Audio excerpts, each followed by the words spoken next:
He gon' get it. To Hard Rock Stadium. We gon' defend it. We gon' defend it. Homie, this side. And we gon' defend it. Remember he say his squad. We gon'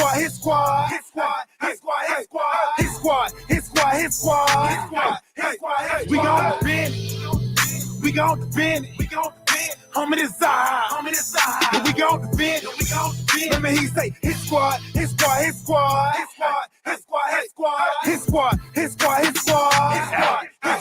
got the whole squad with me now.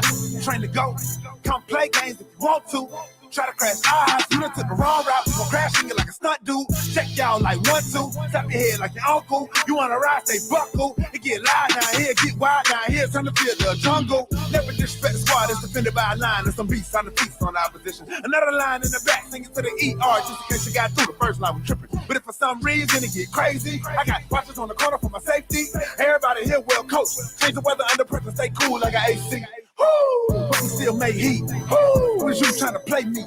We be 3 plus 8 deep. But I'm a fool so low. Can't nothing break me. Be great. Only way to do great things. Hit hard. Only way to make a statement. Come up in our territory, make a payment. Or be in debt with your neck. We gon' defend. Homie, this side. And we gon' defend it.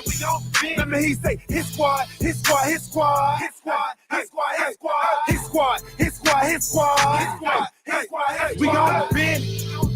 We gon' defend it. Homie, this side. And we gon' defend it.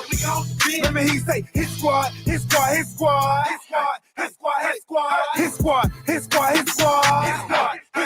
Yeah. I hit them boys. We throw them toys. That's saying that QB. We them boys. We the realest. We go gorillas. We out here, homie. You gon' feel us. Don't make me come down. Get in that box. Like I'm red. I'll knock your socks. Won't play y'all boys. Cause we some bullies. We'll take your cookies. Cause y'all some rookies. I'm in the building. Me and Shot Jones. We do lane. We don't play zone. We play that man. So guard your hands. I see your eyes. You're scared, we man. We gon' defend it. Homie, this side. And we gon' defend it. Remember he say his squad. We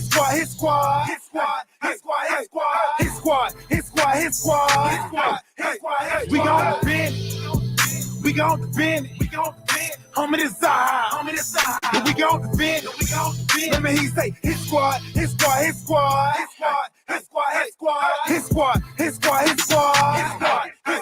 Yeah.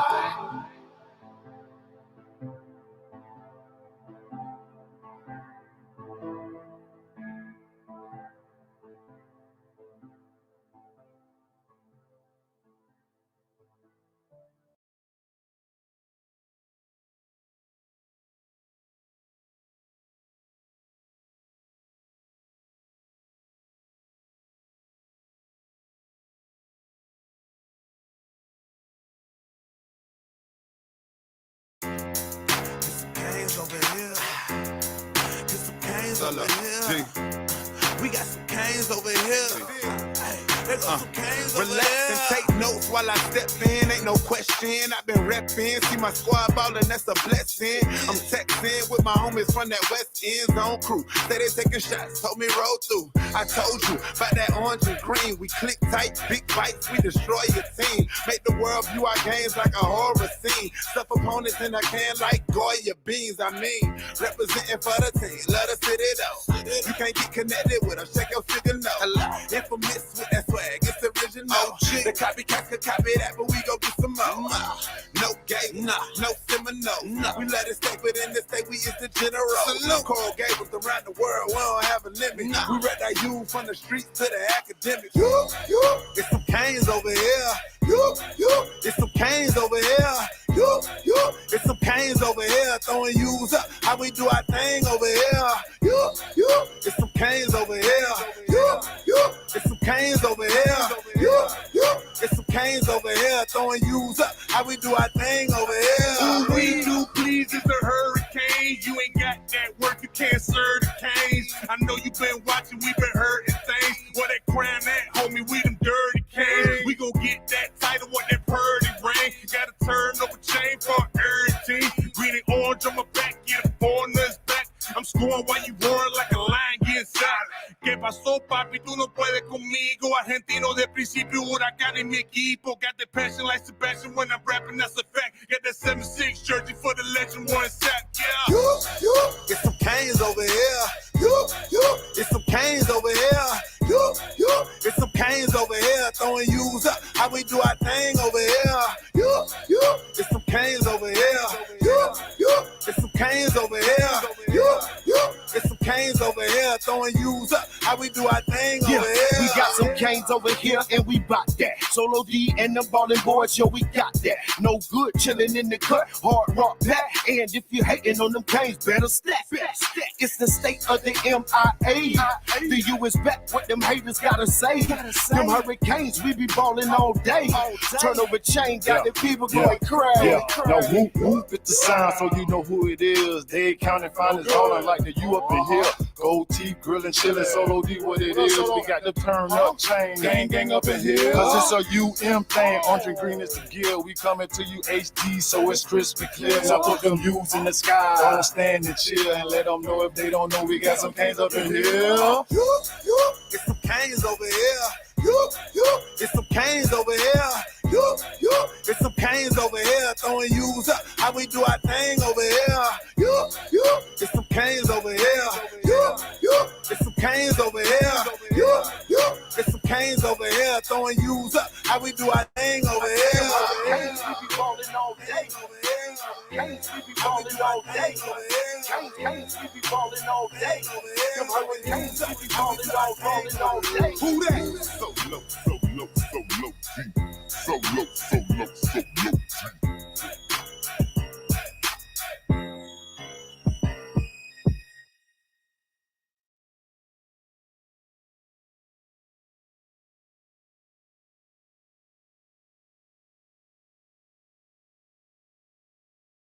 Emmanuel Ogburn, part of the Buffet Boys. Shout out Solo D. Shout out to DWA. Let's eat. Yo, Solo! You know they been saying you gotta make a hit squad part 2. But you know, man, we hungry this time, man. We gotta eat this time. Yeah. Back in the beast mode. AMC was trying to rap up the East Coast. Take shots, fall back, then reload. Get the powder time to slap up these foes. Anytime we hit the field, then we must play. Any boys gone hard, man, I must say. Try to stay on one route like the busway. Trying to eat teams up like a buffet. Eat the offense like a buffet. Eat the quarterback like a buffet. Eat the running back like a buffet. Eat the wide receiver like a buffet. Eat the O-line like a buffet. Eat the coach up like a buffet. Eat the fan base like a buffet. Stay on one route like the busway. I say and not quote. Go hard or go home is the motto. A pick or a sack is the lotto. Let's cook them like Emerald Lagasso. My bad, Legacy. He going south, that is not me. Hungry for greatness, so I eat. Stay in my zone like a Bobby. Jumping off the edge like E and Shaq. Straight pressure, never even back. Protection on the way you gon' get wins. Split through the middle like Wilkins. Got some backers on the back that's gon' back me up. Straight action, we be acting up. Tell Coach Drop his best plan, but it still get snatched by X-Man. Cause we back in the beast mode. AFC was trying to rap up the East Coast. Take shots, fall back, then reload. Get the powder time to slap up these foes. Anytime we hit the field, then we must play. Any boys gone hard, man, I must say. Try to stay on one route like the busway. Trying to eat teams up like a buffet.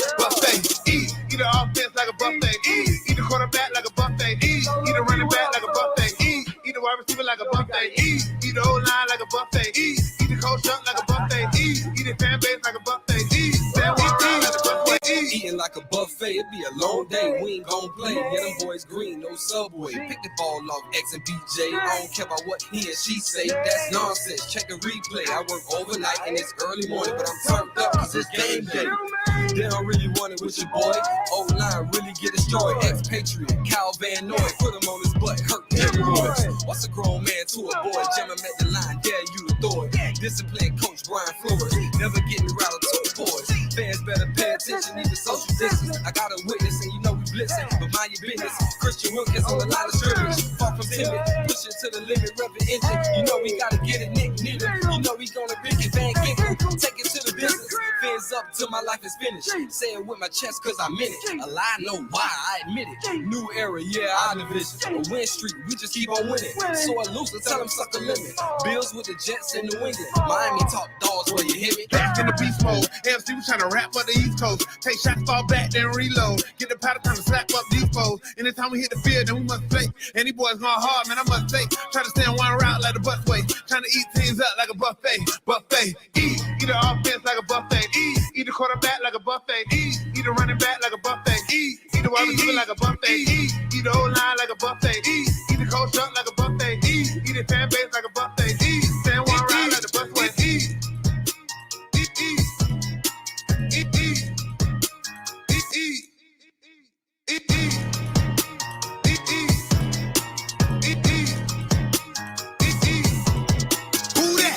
So low, so low, so low, deep.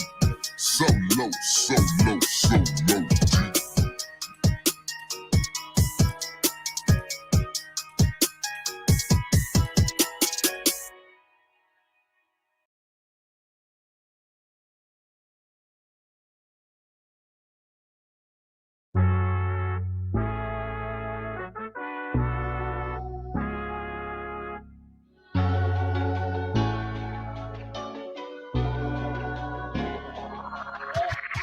Know the whole city riding. A little early, it's a bit surprising. Business moves, now we enterprising. Switch it up, now we improvising. Go to get in the winter column. Whole squad been trained to go.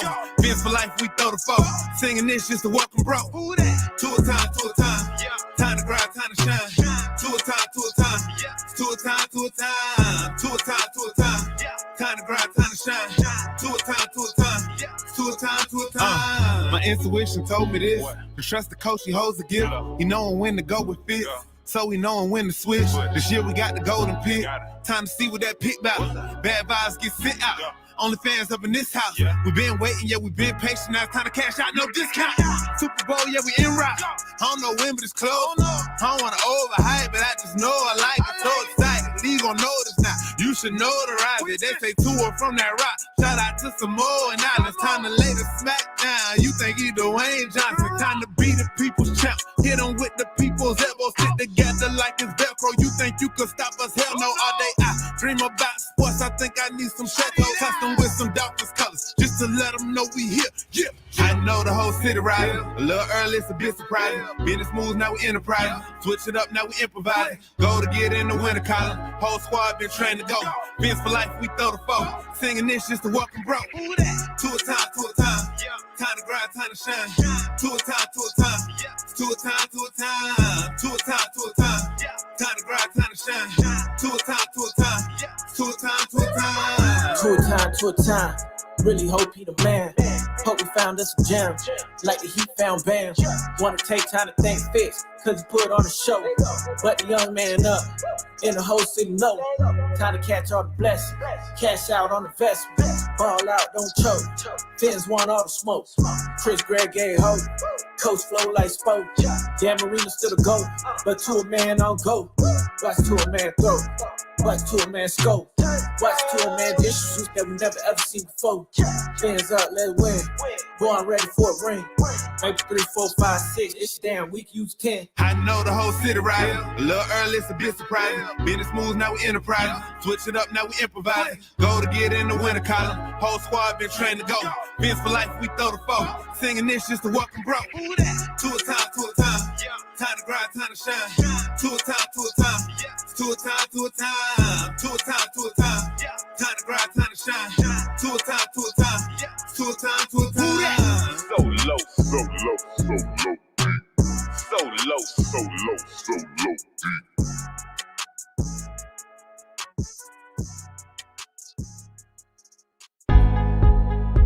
Welcome, Dolphins.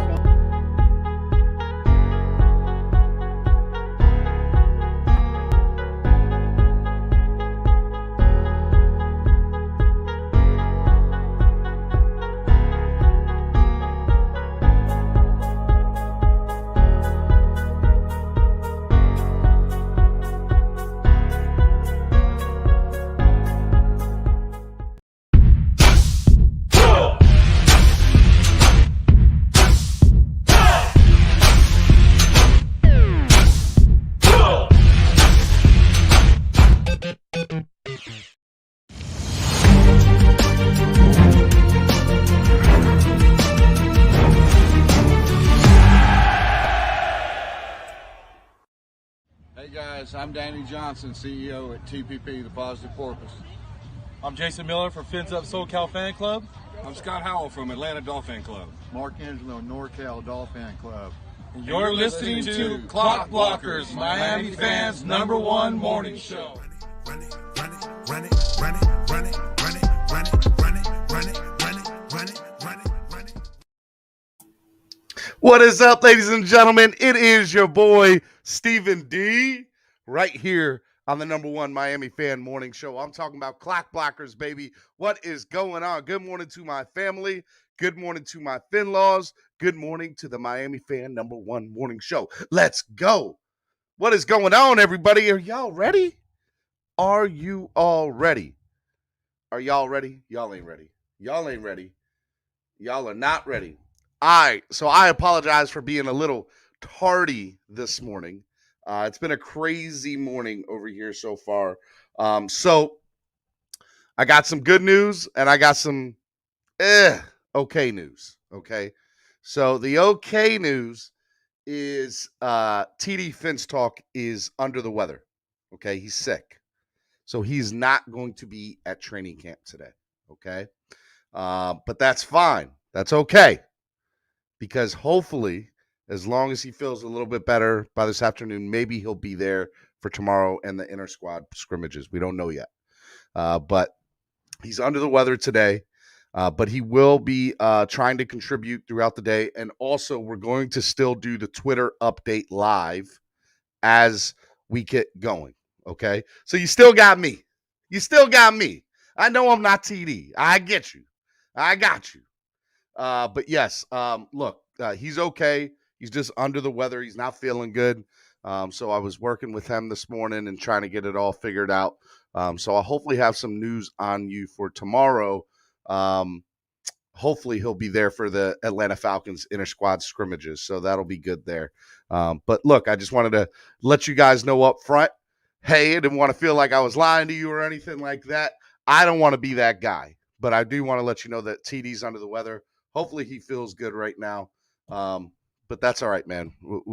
We're thinking of you, TD. Feel better. Hopefully everything's good. And we'll get you on later on this week. So that'll be good. Okay. All right, guys. Got a couple of housekeeping notes to get to before we get started this morning. I do want to have you guys on this morning while we're updating live training camp updates. Training camp starts at 9:45 this morning. All right, so as soon as training camp starts this morning, we will be doing live Twitter updates with all the beat reporters and everybody who's at practice this morning, okay? So make sure you guys do that. And I obviously want to have you guys get on, and I want to see what you guys are looking for this week, see if we can see any improvement, right? All right, now, with all that out the way, I want to remind everybody that we have a sponsor here on Clock Blockers, and it is Tail Greeter. You don't know what Tail Greeter is? Well, guys, check it out. You like tailgate. A tailgate is the best way for fans to express their love and passion for your team and city. The community and the parking lots allow everyone to be themselves, no matter where they're from, what team they root for. When it comes down to it, there's no denying the allure of the game day experience, and tailgating is the glue that holds it all together. So, guys, go follow Tailgreeter on social media at Tailgreeter, but go to tailgreeter.com. Check those guys out. They are awesome, okay? They're absolutely awesome, okay? So make sure you guys go check out tailgreeter.com. When you guys get there, in the search bar, look up East 32 Dolphins Tailgate. East 32 Dolphins Tailgate, and you guys will get your tickets from the #1 tailgate at the Hard Rock during the games, all right? Make sure you guys do that, okay? All right, check it out. Chef Juice says, get well, TD. 4P says, get better, TD. We appreciate the grind. TD's the man. TD's the man, everybody. Guys, if you haven't done so already, please hit that like button and subscribe to the channel, okay? Subscribe to the channel. Make sure you guys hit that like button. Also, if you guys want to sign up to become a member today, I would love for you to come join the family. Come join the family, all right? Make sure that you guys do that. Sign up, become like my man Stetson, Chef Shu, Estefan, Flipside Fishing. Who else I got up on here today? I saw D-Dub in there. Make sure you guys sign up to become just like my boys, all right? You guys can be just like them, all right? So make sure you guys do that. Also, if you guys also want to, you guys can also donate to the channel, help the channel grow. You guys can do that using the money sign down at the bottom of the chat, and you'll see the YouTube Live Super Chat button. You guys can use PayPal, MSM Podcast, or the Cash App, the $ MSM Podcast Network. Please help the channel. Anytime you guys donate, it goes to helping the channel grow. Okay? All right. Want to remind everybody that last night there was an awesome show, the Fire and Ice Combat Sports Show. We had a lot of amazing guests up there. Angel Ortiz and myself, we hosted it. Make sure you guys go check out episode 2, the Fire and Ice Combat Sports Show. We have it live every Monday night at 8 p.m. right here on the Miami Sports Music Podcast Network. And I want to remind everybody that tonight at 9 p.m. Eastern Standard Time, Phins. Make sure you guys go check out the podcast because it is going to be awesome. Phins, 9 p.m. with my man Armando, Chochos, and Paris every Tuesday night at 9 p.m. live right here on the Miami Sports Music Podcast Network. Make sure you guys go do that. All right? All right. What else did Stetson says, TD, get well, clock block. Bone says, tell TD, drink some Theraflu and apple cider vinegar. I love it. I love it. I heard it's a walkthrough practice today. I don't know what. We'll see. We'll see what kind of practice it is today as we get going here. But it'll be a fun time as we get going. Make sure you guys go follow me at Stephen D. SKPL. SKPL stands for spread kindness, positivity, and love because that's what I'm all about. Estefan says, Stephen D., I finally watched the new Suicide Squad without falling asleep. It was dope, bro. Bro, spoiler alert. About to give you all a spoiler alert. Guys, Patrick was the enemy in that. It was a starfish. No way, Estefan. That movie was capital corny. C with a capital C. It was corny with a capital C. Or K. Whatever you want to use, okay? It was not that good. Definitely one of the worst DC movies. And was not impressed with it, okay? So that's just my thoughts of it. I love the characters in it, some of the characters, but I just couldn't get past the starfish. The starfish killed me. It killed me. I couldn't do it. Chef Zhu says, subscribe, like, share, and become a member today. Your seat is waiting for you. That's what I'm talking about. Chef Zhu says, the show was great. The great show. That was a great show last night. It was, man. We had a really good time with it. We had a really, really good time with it.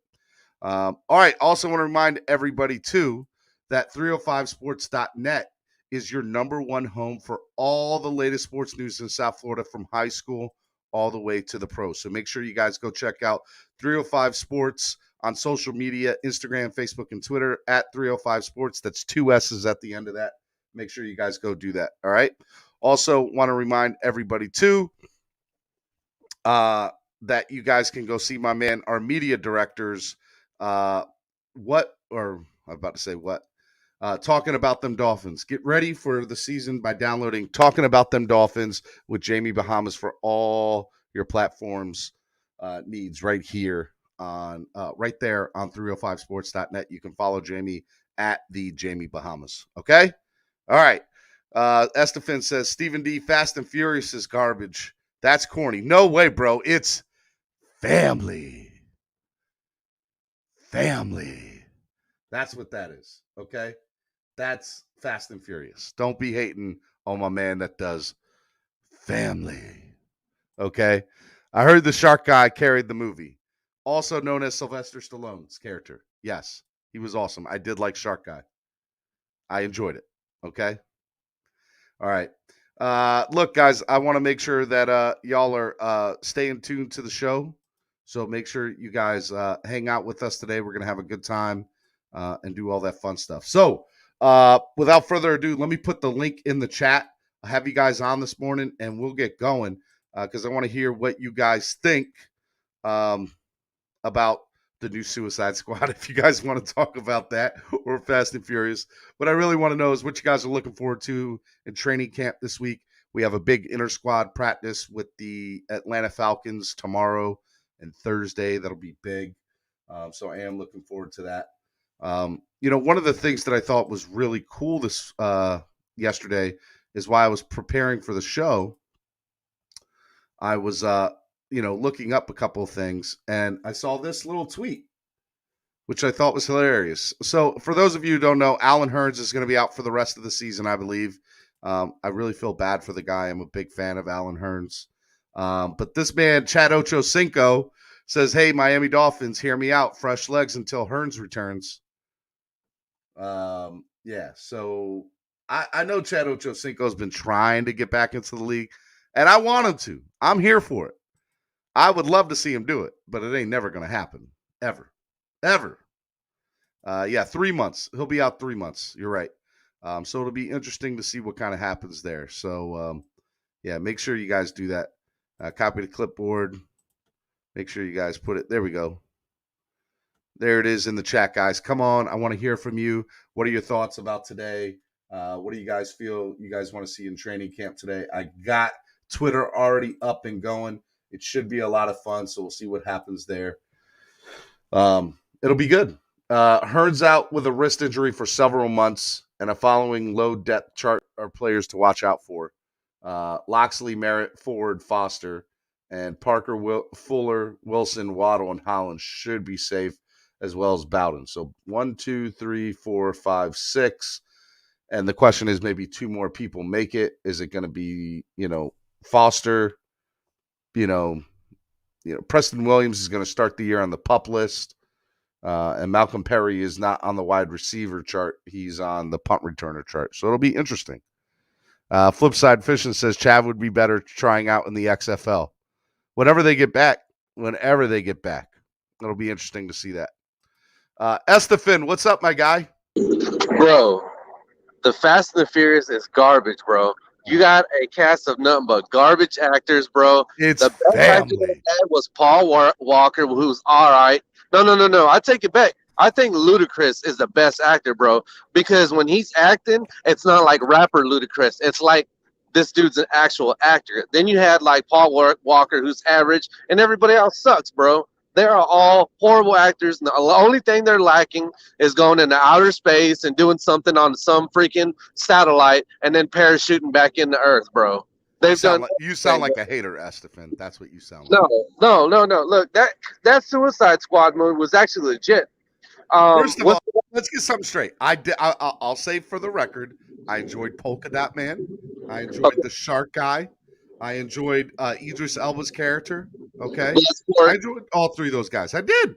Margot Robbie does good as Harley Quinn. She's not. I don't even have to mention her because she's the best. I don't even have to mention her. And then King Shark was Sylvester Stallone. And then not to mention, John Cena can actually act, unlike The Rock, who's in every freaking Fast and the Furious movie. And What a hater he's ever done is Cheeseball, Cornball, Jumanji, whatever. I can't watch any of his movies because... First of all, Jumanji is amazing. I love all the Jumanji movies. He's not funny. Number 2, all I see is the freaking dude that was the wrestler in all his movies. He doesn't change, bro.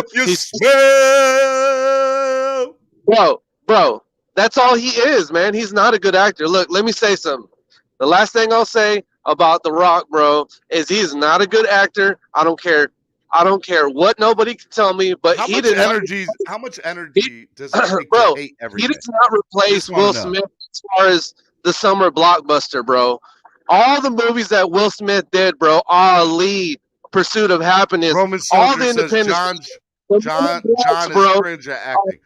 You've never seen Blockers. Go check out Blockers. Great movie. Bro, Great movie. I'll give him that one. It was all right. But compared to Blockers was absolutely hilarious. One of the funniest movies I've ever seen. But what I'm saying is they replaced my summer favorite actor with The Rock, bro, and The Rock sucks. That's all I got. He's not Will Smith. That's all I got to say. Let me just state for the record that my thoughts do not agree with Estefan's.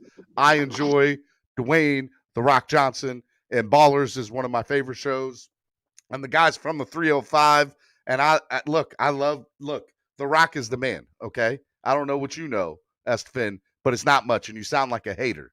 You sound like a Spurs hater. That's what you sound like. Actually, maybe I sound like Warren Sapp, who called him out when he was trying to say he played for the Hurricanes, bro. And Warren Sapp he pulled his his card, bro, and told everybody on the team. He was on the team. Listen to what Warren Sapp said about The Rock and that Hurricanes team, bro. Just saying, man. Hater. Straight hater. I'm a hater, I guess. Whatever. Steven, you gotta be stopped. Ballers was so terrible. There wasn't even a plot. The show was about nothing. No way. No way. And it said, I watch Ballers every day. Ballers was great. Okay, bro. Just tell me this, man, with a straight face. Who's the better actor, Will Smith or The Rock, bro? Will Smith. 10 out of 10 times. Okay, so I'm not putting down The Rock. I'm sorry, bro. I cannot watch no more Rock movies, bro. I just can't. You know what? You're gonna miss out then. You're gonna miss out on a great time. Just hold on, bro. Think about it, dude. The acting job that John Cena did in that new Suicide Squad movie was actually really good, bro. I'm sorry, but John Cena, to start off his career as an actor, he's already, in my opinion, a better actor than The Rock, bro. Facts, bro. Estefan, we're just like your fandom of the worst basketball team ever. You sound crazy right now. Okay, you sound crazy. I know, bro. You sound crazy. You know what? You would think that movie's not good. You like the Fast and the Furious movies, bro. I mean, that's serious. You want to know why? Because it's about family.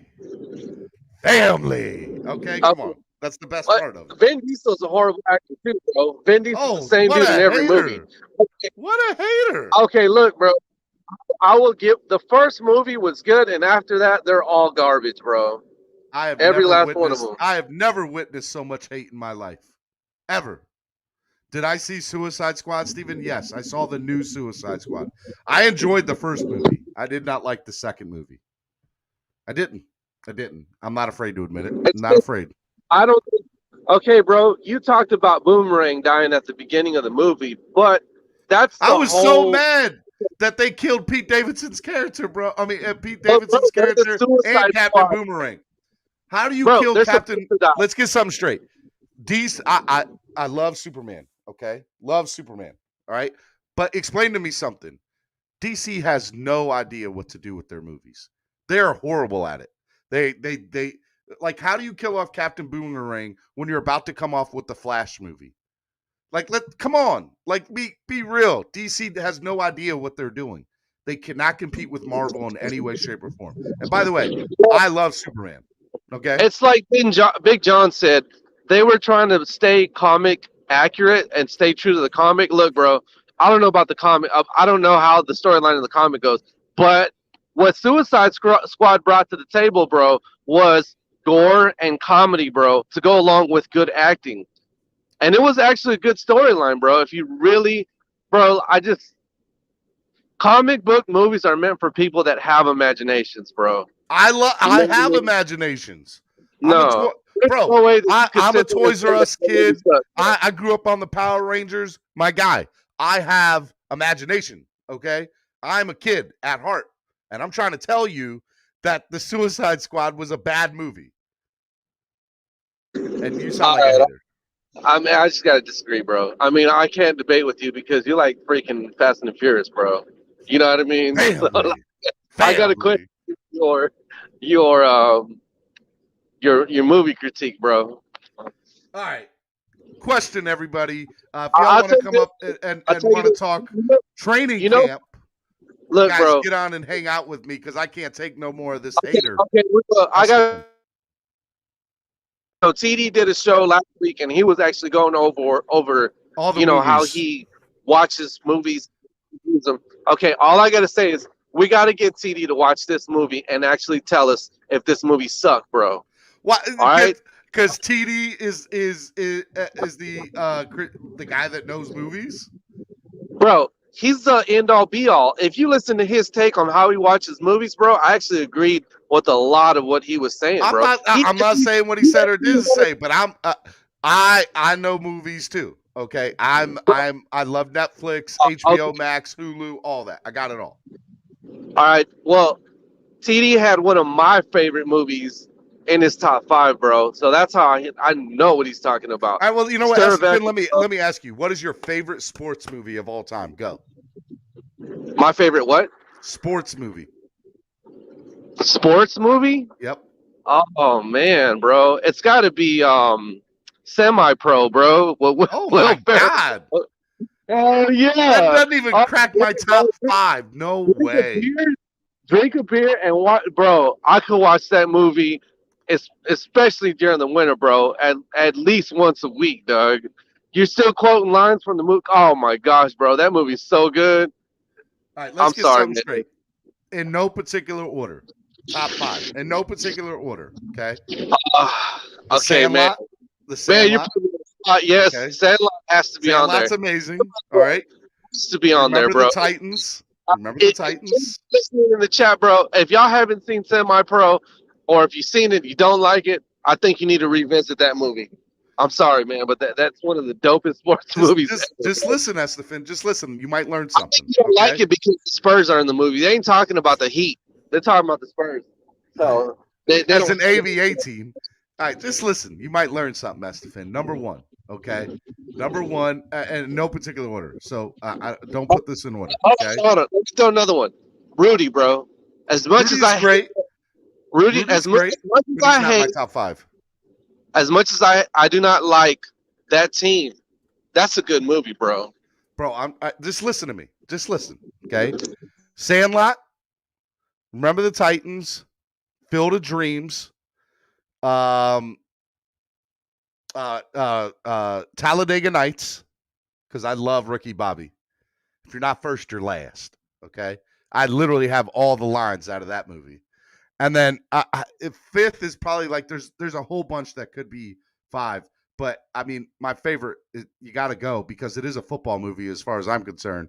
And exactly what my man C Dola said, Ace Ventura. Ace Ventura. What's your point, Ventura? Only this. Yes.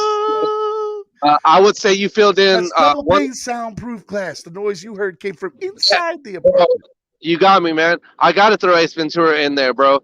That's got to be at least on the top 5. I mean, but just think of all the lines. He goes, "I'm looking for Ray Finkel and a clean pair of shorts." Like, come on, man. He's like, he knocks on the door. He goes, "New England clam chowder. Is that the red or the white?" Man, I can never remember that. The white? He goes, Finkel Einhorn. Einhorn Finkel. I'm with you on Ace Ventura, bro. But I got to go throw 5 sports movies. I got to go ahead and say that one of my favorite movies, because I love combat, bro. One of my favorite movies growing up was Bloodsport, bro. With Jean-Claude Van Damme. That movie was the movie. Bro. Movie. I do like it. I do like Hell it. yeah, it was. And it says Waterboy is the best sports movie ever. I can't because one of the characters in the movie is a donkey and his name is Steve. And I'm no jackass. Okay. All right. I know we're guys, probably. I want to invite you on. Go ahead. No, I know. I'll probably miss one. Maybe like Friday Night Lights. I hadn't seen in a while. I know, like it was. See, that's a good movie, but that's not up there. Like Bull Durham is great. Bull Durham because he easily make the top 5. But I like Field of Dreams over Bull Durham. What about Day is great. What about what you call it with Madonna? Damn, why can't I think of that movie, man? That's a good movie, bro. Blue Chips is another good one. Blue Chips, yep. Blue Chips is great. Love and Basketball. We're all my suckers for a good romantic movie. Come on now. Love and Basketball is my movie now. I can't think of it, man. A League of Their Own, bro. A League of Their Own is pretty good. There's no crying in baseball. I like any Tom Hanks movie. A lot of people don't like Tom Hanks. You know but I what, love dude? This is gonna sound cheeseballish, but those Mighty Duck movies were pretty damn good, bro. Those are good too. Yes, really good. Let's bring in SoFlo Sports. What's up, SoFlo? What's up, SoFlo? Good morning, and good morning to everybody in the chat. Everybody. Y'all can hear me? Yeah. What's up, my guy? How are you? What's up, bro? It's my first time on. Hey, man. Welcome Been watching to the for show. about a year. Welcome to the show, man. I'm excited that you're here. Yeah, thank you. Thank you for having me. So I gotta say, Draft Day is my favorite sports movie. I'm just saying. Okay, I mean, look, that's a good one because it's I don't know if it's realistic per se, No, but not at all. the trade is not realistic, but the movie itself I enjoy. I really enjoy. I think Kevin Costner's done so many really good sports movies. That's a good movie, but when you think about the trade that he did, I think he ended up losing a pick out of it. I was like, how's that a good move, bro? Like, you lost a pick. Yeah, but he got all his ones, all his twos back, right? Didn't he get all his twos back? He got all his ones back. He got all his ones back, and he got David Putney. Okay, he got David Putney. I think. Go ahead, SoFlo. The original trade was that was forced by the owner. That wasn't really his fault. Where he gave up all of his ones. Yep. You're right. You're right. Pete's dad says Cool Runnings. Cool Runnings is amazing. Damn, I forgot 100%. that is a good movie. Say Jamaica, say you know you can't believe Jamaica. We are the bobsled team. We are the Wonder East. Ali was good, bro. Will Smith. Ali was good. Concussion was good. My cousin Kenny says Any Given Sunday. Bro, the Miami Sharks. Shout out to Bobby De Niro. His birthday's today. His birthday is today. The Sixth Man. Sixth Man, is that the one with the Wayne's brother? I think that's the one with the Wayne's brother. That's a really good one. What'd you say, SoFlo? I said I think so. Yeah. And there was a bro. Dodgeball, dog. No, Juana Man. Juana Man is another good one. Yes, that's good. But Dodgeball, bro. The underdog story. Come on now, bro. Oh, you know, Joni loves Chachi. Come on now, bro. Bob Young says Airbud. Airbud. Oh, dude. Yes. Keanu Reeves as the baseball coach, and my man, the little kid got killed. What is the kid's name? You guys know Hardball. Hardball is the name of the movie. Hardball, What's the name of the kid? What's the character's name? Oh man, dude, that's a good movie, bro. Dang, dude, they got me on that one. That should have been in the top. I'm not saying I wasn't crying or nothing. You know what, bro? You know what movie I left off? Even the old ones, but the new one with Billy Bob, Bad News Bears, bro. When he takes all the kids to Hooters and they're all drinking amazing. beers, singing. Bad News Bears are really good. Bad News Bears are really good, bro. That is me, dog. That's me, dude. Dude, if I coach, bro, we're going to Hooters, man. You know what I mean? Slim Pickens says White Man Can't Jump. I love White Man Can't Jump. It is to this day one of my look. I love Rosie Perez. Let's just get that straight. I love Rosie Perez. All right. But yes, I yes. Oh, Major League. Yes.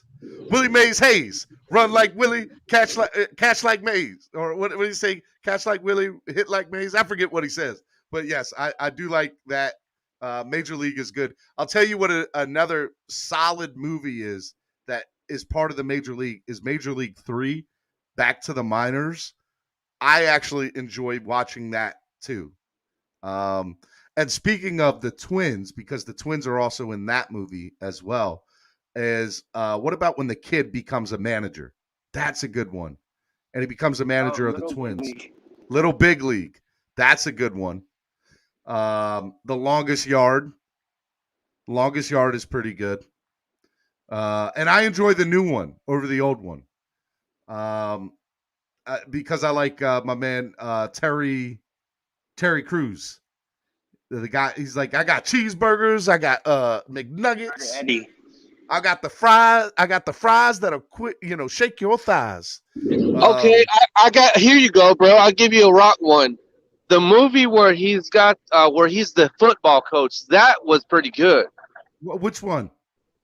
Where they're who's the football coach? He's coaching a bunch of kids from juvie. Damn man, somebody put it in the chat. I know they know. Yeah, The Rock's the coach, bro. I thought 5 minutes ago you just were saying how horrible his movies were. Well, I gotta give him one. He don't suck that bad. Oh, see, there you go. He ain't Will Smith, bro. Chaz Brown, The Replacements.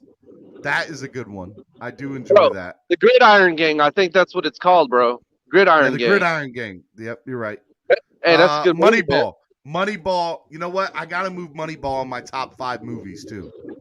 Damn, that's a good movie. I love Moneyball. He goes, "Do I care how he gets on base? No, you do not." I do like that. Little Giants. Somebody put Little Giants in there. That's a good one. I do enjoy Little Giants. Bernard, you're late. Somebody already said Waterboy. Oh man, there's some really good ones. You guys got some really good ones in here. White Man Can't Jump is classic. Yep, we're already in that. Bro, what Invincible? What Mark Wahlberg is? I'm not an Eagles fan, but damn, that's a pretty. I mean, good that's movie, based bro. on a true story. That makes that one really, bro. really good. Yeah, I love true stories, bro. That Invincible movie is legit, bro. If y'all haven't seen it, that movie's good. AP says, remember the Titans is my all-time favorite sports movie. Watched it every game I played. Ain't no mountain high, ain't no valley low, ain't no river wide. Yeah, I enjoyed the soundtrack just as much as the movie. Have you all seen The Blind Side? Yes, Blind Side is good, but knowing that movie's exaggerated a little bit, a lot of it actually. The guy who is the main character in there, what is his name in real life? Michael Orr does not like that movie. Does not like that movie at all. He hates that movie. So I mean, look, it'll be. Are you talking about Michael Orr? Yeah, he doesn't like that movie at all.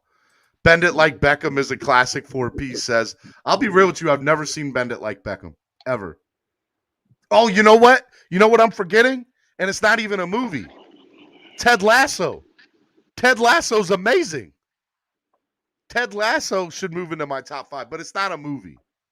But I do enjoy Ted Lasso. If you have never seen Ted Lasso, you're missing out. Great movie. Bro, have you seen Semi-Pro, Steven? Because I don't think you have. I do. I like Semi-Pro, but I would not put it in my top 5. I'd put Talladega Nights in there before that. I like Will Ferrell. Will Ferrell makes good movies. Ooh, yes. Tin Cup. Tin Cup's another good one. Kevin Costner has played in so many sports movies. Oh, Happy Gilmore, bro. How did we forget that? Well, I thought I had said it earlier. Happy Gilmore. Yep. He goes, I have the record. I hold 2 records. One for most penalty minutes and one for trying to stab a guy with my skate. That's a really good one. I do like that a lot. Only Stephen D on the Cool Running song. I do. Hey, I love Cool Runnings. He goes, what does he say in the movie? He goes, you'd have to be the queen to marry. That's Buckingham Palace. I do like that movie a lot. There's a lot of good lines in Cool Runnings. Ladybugs and Green Monster. Ladybugs is good. That's got Rodney Dangerfield in it, right? I think that's the one that's got Rodney Dangerfield in it. There's another good one too that I think's got Will Ferrell where he coaches little kids, and I want to say, yeah, Mike Ditka's in it, right? It's called Terry Bradshaw. Kicking and Screaming. That's what it's called. That's a good one. Man, you guys got some good movies in here today. I didn't think we would be talking about sports movies. I am on Twitter right now trying to see what practice is starting to look like. Practice starts at 9:45 a.m. And I know that the players are starting to come out onto the field, it looks like. So we're going to see here in a little bit everything. What are you guys looking forward to in camp? SoFlo, what are you looking forward to in camp? Try to get to a little bit of Dolphins talk here.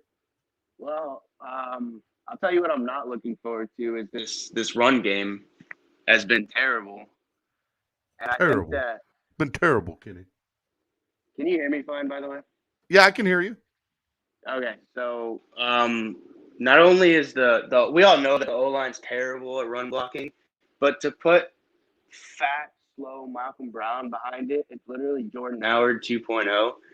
And I don't know why we haven't learned our lesson. Just run Gaskin to the outside, and he'll pick up those 10-yard little chunk plays. And it's not going to work every time, but that's how our run game should work. And it worked last year when we cut Jordan Howard. Yeah, it'll definitely be interesting. Sway says, how can we forget about Space Jam? We never did say Space Jam, did we? Yeah, Space Jam. I do like Space Jam. Yeah, the first Space Jam, because that LeBron James one is garbage. Don't you disrespect that man. Don't you disrespect LeBron James. Bro, Jordan's better than him on the court. I'm not saying that the first movie is not better than the second movie. But the same way as you were just talking about, you have to have an imagination. You have to understand that the second movie was made for kids, bro. It was made for kids. LeBron's a better actor than The Rock, though. I'll give him that. I think, is that his first movie? I think it is. LeBron was actually in a movie with my guy from Saturday Night Live. What was the one? He played LeBron's agent or something like that. Trainwreck. Great movie. Bill Hader. Yeah, Bill Hader played that, and LeBron was hilarious in that. He was funny as hell. I scored on LeBron James. Yes, I'm retiring right now. Trainwreck is a good movie. Well, as far as what Solo Sports was talking about, like, I think they flashed. I know it's not like the best. But I think they just have to gain a rhythm. Like, the running back has to, yes, he's got to have the vision. He's also got to get used to, like, the combination of linemen that are in front of him, how they like to block, like, what their tendencies are. I think they just need reps. I think we're going to be all right, bro, especially with that 14-yard gain that Gaskins had when he cut it outside and Shaheen, blocked the edge for him, and he sprung outside and got that forward. Bro, that flash from Gaskins right there, I think we're going to be all right, bro. And then Tua, the other thing is those wheel routes, bro, they're going to be Tua's outlet. Me and EM's been talking about it as, he called it out, like, during training camp. But you saw whenever when he threw the interception, I think it looked like, well, when you're watching broadcast, you really can't tell what routes everybody's running for the most part. But you get an idea, and it looked like everybody for the most part was running a go route. I'm not 100% sure. The interception, I believe, was a go route. I'm not 100% sure on that, but I know Gaskins was open on a wheel route, bro. And if Tua would have just hit him right away, bro, I mean, because everybody was covered, bro. That first second and a half, everybody was covered. If he would have just hit that wheel route, or I was talking to him about it, even ran, he could have ran, but I'm pretty sure Tua is going to correct that. You know what I mean? But it's preseason, so you kind of want to push the envelope now in preseason, but you have that luxury because it doesn't count. So I'm pretty sure it might bother him a little bit, but I think he knows what to do in that situation, bro.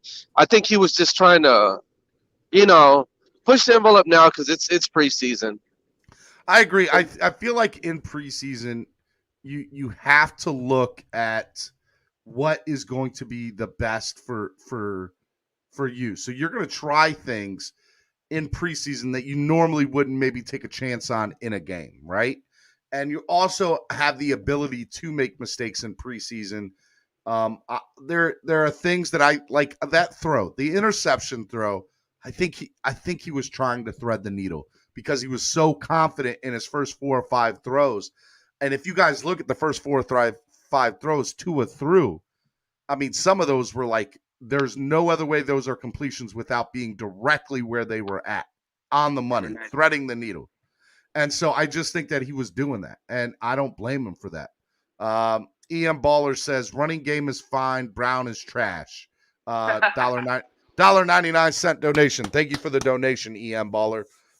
Dude, basically what I'll say to that, EM, is I know that everybody, is like, oh, the O-line is crap and everything, but he had 9 attempts, right, for carries. And if you look at Gaskin, and you look at Salvin Ahmed, they had 10 combined. And together they combined for like 70-something yards, and they averaged together it was like 5.2 yards a carry. One had 4.8, the other had 6.4. So if you and in my opinion, they played with a worse offensive line than Malcolm Brown did. So I'm not sold on Malcolm Brown yet. I think it's Gaskin and Ahmed's 1-2 headed punch. I would love to see. And then you bring in Malcolm Brown, maybe on goal line circumstances, but even that didn't work out in the second drive. So let me bring in another person. Ennis, what's up, Ennis? What's going on, y'all? How are you? All right. On the Hey. throw for two, I just want to say this real quick. On the throw from two, if you watch the video from the back view, his hips was open to the right. He was trying to get it to Waddle to get Waddle set up play. In a real game, I don't think he throws that. Looks over at Waddle. He goes with the read to the tight end. But it's preseason. This is where, like you say, you try stuff. But if you look at the video, when he throws it, his hips are open to the right to where he's just throwing it with all arm to Shaheen. So that's why it really didn't have no zip, and it was late.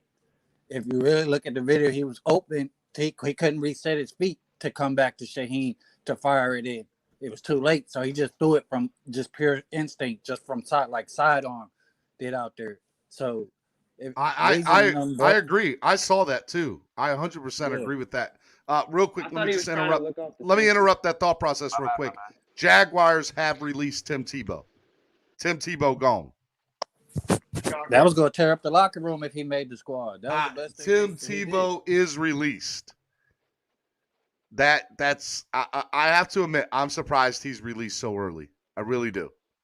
I thought he would at least get one or two more shots in preseason with his boy Urban. After them videos of them blocks, they couldn't keep him on the roster after that. You're right. Roman Soldier says, R.I.P. Tim. He was struggling at tight end. Yeah, look, Tim Tebow. I guess the reality is Tim probably never should have had the opportunity to be in training camp to begin with, and the only reason he was Urban Meyer. But how are players going to support you in a locker room if you bring in Tim Tebow? And let's get something straight. I love Tim Tebow. I do. But I totally get where him as a person. But I totally get where he, as a player, it's kind of tough to be like, why is this guy even in training camp? He hasn't played football in 8 years, and he's in an NFL training camp. Ian Baller says, yeah, go ahead. Not only that, Shannon Sharp said the realest thing. You took a chance away from somebody that's been playing that position all their life that could have got that chance to come to camp. You see what I'm saying? You took a roster spot from a tight end that's been busting his ass all his life, excuse my language, to, get a shot. And you took that spot off of that. That's crazy to me. Yep, I 100% agree. Ian Baller says run blocking isn't good, but not as bad as most think. Gaskin and Salvin and the duo's running backs. I saw open holes Brown missed running into the guard's back. I saw the same thing. I agree. By the way, let's get something straight. I am convinced, even with the bad offensive line after the first preseason game, that the Dolphins are going to be fine with Gaskin and Salvin. I really do. I think they will be a good 1-2 punch. We just need to shore up that O-line. Yeah, but, I think they're going to look a lot better this week, bro. I mean, that Bears front is ridiculous, bro. They don't give an inch, especially on the goal line, for them to have done what they did on the goal line that first time when we could have scored, we had to end up settling for a field goal, bro. Like, I understand why, our OC just did 3 run plays. It's because it's the preseason, bro. You're not going to give up or show your playbook what you would do in that instance in preseason game. Giants have released Alfred Morris. And another thing, everybody's missing the key piece. Our receivers need to be on the field. That is going to make a big difference in the box. If Waddle's the only one out there like the preseason game, he's the only threat for real out there besides Mike, okay. But they know it's a pass. He predicts the offense. But if you got Parker, Wilson, and Waddle on the field, they're gonna have to back up out that box and worry about that speed on the outside. That's gonna help the line as well. They're not gonna have to worry about people just coming wildly. They just gotta worry about who's in front of them. You know what I'm saying? Certain times that's gonna help, and that's gonna help Iggy in practice. I know people don't like Noah, but the more he gets to go against Parker and Waddle and Wilson in practice, that's just gonna make him better. EM Baller says Tebow's the best blocking tight end ever. Said no one. I gotta say, I don't mean to change subject on you, bro, but there was something when I rewatched the game yesterday, bro, that I don't know why I didn't catch it the first time, but bro, Austin Jackson got blown up on one of those plays when Tua was throwing. It was the one where I think they called it back on. It was a pass to Mac Hollins. They didn't even. The broadcast crew, of course, they're not going to talk about it. But I was like, damn, bro, like he literally went right into Tua, and that can't happen, bro. Guys, there's a trimmed roster. So by 4 p.m. today, rosters have to be at 85 players. So I have a feeling we're going to start seeing some big name players, some semi big name players get cut. So we just saw Tim Tebow get cut. We saw Alfred Morris get cut. It'll be interesting to see who else gets cut today. Yeah, but I'm interested to see who we cut. So back to what I was saying, I was just hoping that Tua was all right. You know what I mean? You got this freaking offensive lineman falling on you like that, man. You know, Tua stepped into the pocket. He did his thing, but, you know, bro, man, he literally got ragdolled and thrown. I mean, not ragdolled, but he just got, you know, thrown off his base, bro. Like, just flew back like he was, you know, like a totally different weight class. So, yeah, that can't happen, man. Ennis or SoFlo, any thoughts on positive I took out of that Tua still stood there and then wasn't, you know, rattled because somebody was at his feet. Yeah. Oh yeah. 100%. So the Kansas City Chiefs have waived the following players: Evan Bayless, Antonio Callaway, Manny Patterson, Chad Williams, and Elijah McGuire. Or they placed Elijah on the injured reserve. But Antonio Callaway is the big name there. Is he a tackle? No, wide receiver. Didn't he used to play for us too? Didn't Callaway used to play for us last year? Yeah. For a little bit. Yeah. So, Jack Callaway. Oh. I mean, look, I'm going through Twitter right now. Guys, I put in the chat the link to get on here. Would love to see you guys and see what you guys say. I guess we're going to find out here real soon who the Dolphins cut because it sounds like everybody's kind of coming out with who they cut today. You know, So Coach Fro might wait till after practice. I mean, I don't know that. It could. That's totally could be the case. I'm just trying to go through right now and take a look. No, I'm just talking. I'm just saying, you know, Flo. Because I want to say Flo right now is in the press conference, if I'm correct. Yeah, it started at 8:40. Yeah, so, and practice is coming on, so we should be seeing it here real soon. I haven't really seen anything from the Dolphins beat reporters today, which is surprising. Are you able to play the interview that he's doing? Nah, I got flagged for that when I did that last time. I don't want to do that again. Oh, okay. But I was trying to get the highlights of it. Oh yeah, you know what? This is something that is kind of new, something to talk about. So ESPN analyst and former NFL defensive back Dominique Foxworth on TV today about the Tua interception Saturday said there's no reason to throw that ball in the situation unless you're point shaving. Dominique Foxworth has no idea what he's talking about. Like that is I read that yesterday and I thought it was the stupidest thing in the world. He's a DB that used to get burnt in Baltimore. I mean, the only thing that was part of him is he was the president of the Players Association. That was it. That was it. That's all you remember by. Yeah. Getting burnt in the secondary. But the fact to say that about a player like that's a pretty big. That's a serious accusation. Yeah, that's a serious accusation. Yeah. You can't just randomly say something like that. But I'm gonna tell y'all something. They don't want to admit it, but Tua in the first quarter shut a lot of people up. You don't hear it on Twitter, like you still hear see the haters, but compared to before the game, it done got real quiet. If y'all really think about it, if y'all really think about it, how it was before the game and to compared to now, it's been real quiet. Even Colin pulling back his little. Well, Colin had positive things to say the day after the game. He didn't say anything positive the day of the game, but I want to say he went on Monday and said, I went back and watched the game field, and it definitely looks like, Tua looks a lot better than he did last year. So, I mean, I didn't listen to all of Colin, comment there, but that's, what I got from Dolphins Twitter is that he actually was talking positive about him. Yeah, that's what I was going to say. He pulled back because after the game, he was talking about Phins was the best player on the field.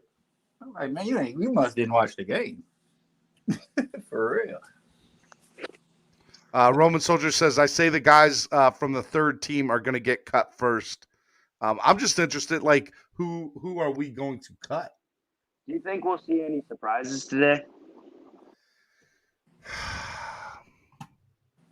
I don't know.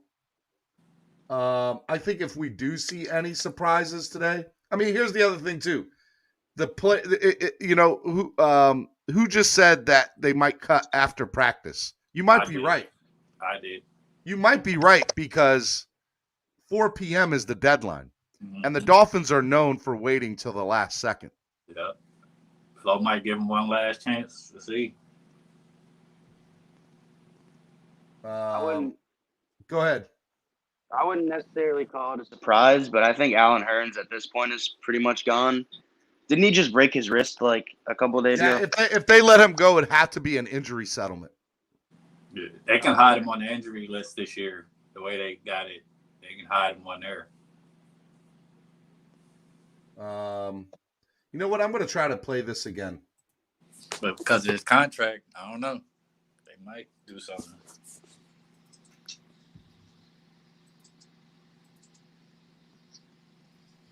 All right, hold on, guys. Can you guys hear this? No. All right, hold on.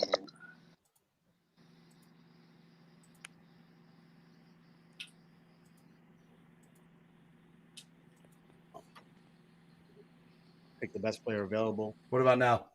And we're happy with the guys. Yeah. Guys that we selected. And I'm sure Atlantis, they're happy with the guys that they selected as well. There was like 4 questions there, Barry. I don't know if I got them all.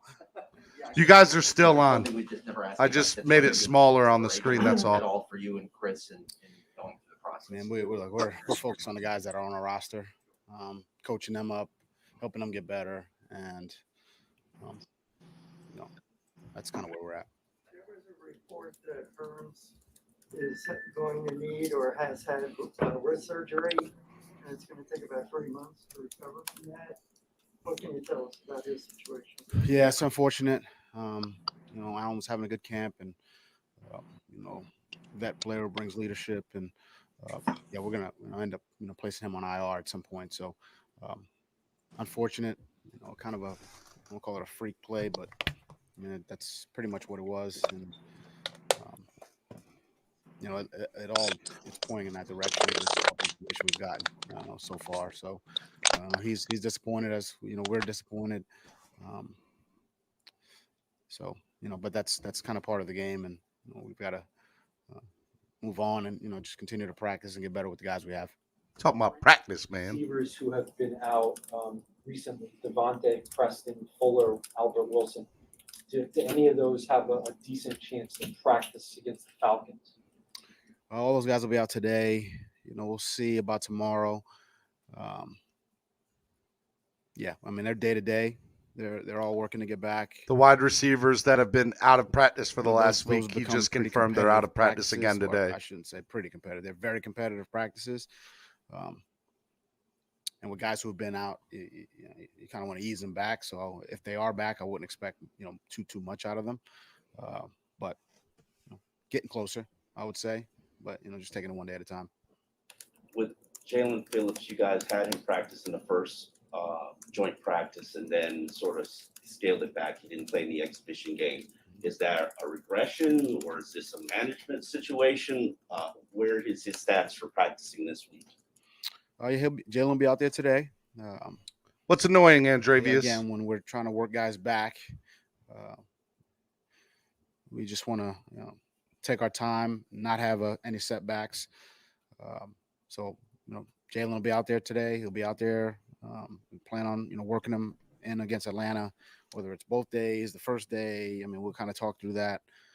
Jalen Phillips is going to play. But, I think again, he's doing everything he can possibly do to get out there, and as a young guy, he's gonna he needs reps, and but at the same time, we want to be smart about the way we our plan on bringing him back or working him back in.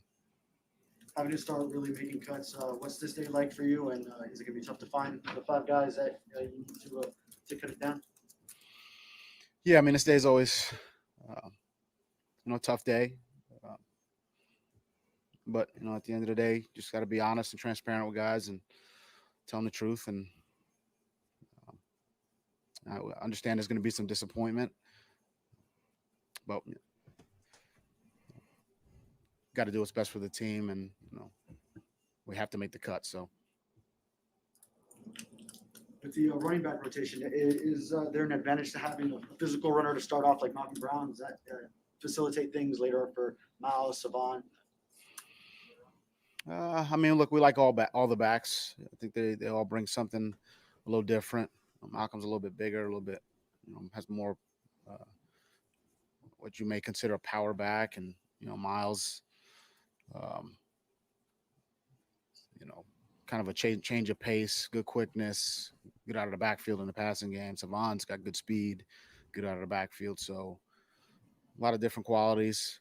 I thought they all, played well in the preseason game, but just trying to come back today, have a good practice, have a good week of practice against Atlanta, and talking about practice, continue man. to improve on a daily basis. There were a few moments in the last game where Tua was able to use his feet and sense also pressure in the pocket to avoid pressure. How have you seen him develop in that area, and what do you think? How good do you think he does in that? Well, I think that's part of quarterbacking, stepping up in the pocket, sliding in the pocket, to give yourself better throwing lanes. And I think he does a nice job of that. I think he's got a good feel for that, and I think he's aware of that, and we got good rushers in this league, so you're gonna have to step up and slide and find, create kind of, I would say, create some throwing lanes, which he's able to do, and we just need to keep repping it, keep getting repetitions on it. Some of that is understanding the protection and where there will be some step up lanes. I guess they started practice late. Seeing how the front's distributed, and practice was supposed to start at 9:45, and they're still in a press conference. Probably over here, and if there's, I think there's that comes with repetition, down a distance, So there's a lot that goes into that, and I think he's definitely improving in that area. On David's question earlier about the running backs, Miles mentioned earlier this offseason he wanted to work on his condition and durability so he could play more. His issues with that in the past factor in usage for him, whether in the preseason or regular season?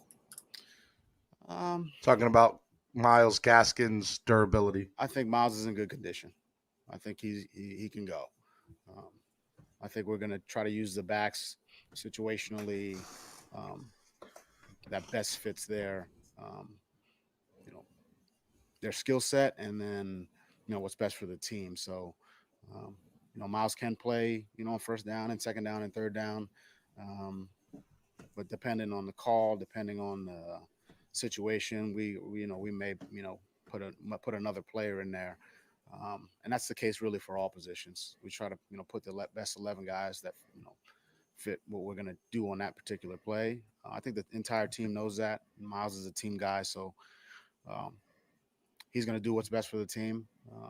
And if we need him to play 60, 70 snaps, he's, has the ability to do that as well. So, I mean, there's a lot that kind of goes into that. And I think at the end of the day, it's about, doing what's best for the team. And, put, us as coaches trying to put the players in the best positions, really situationally.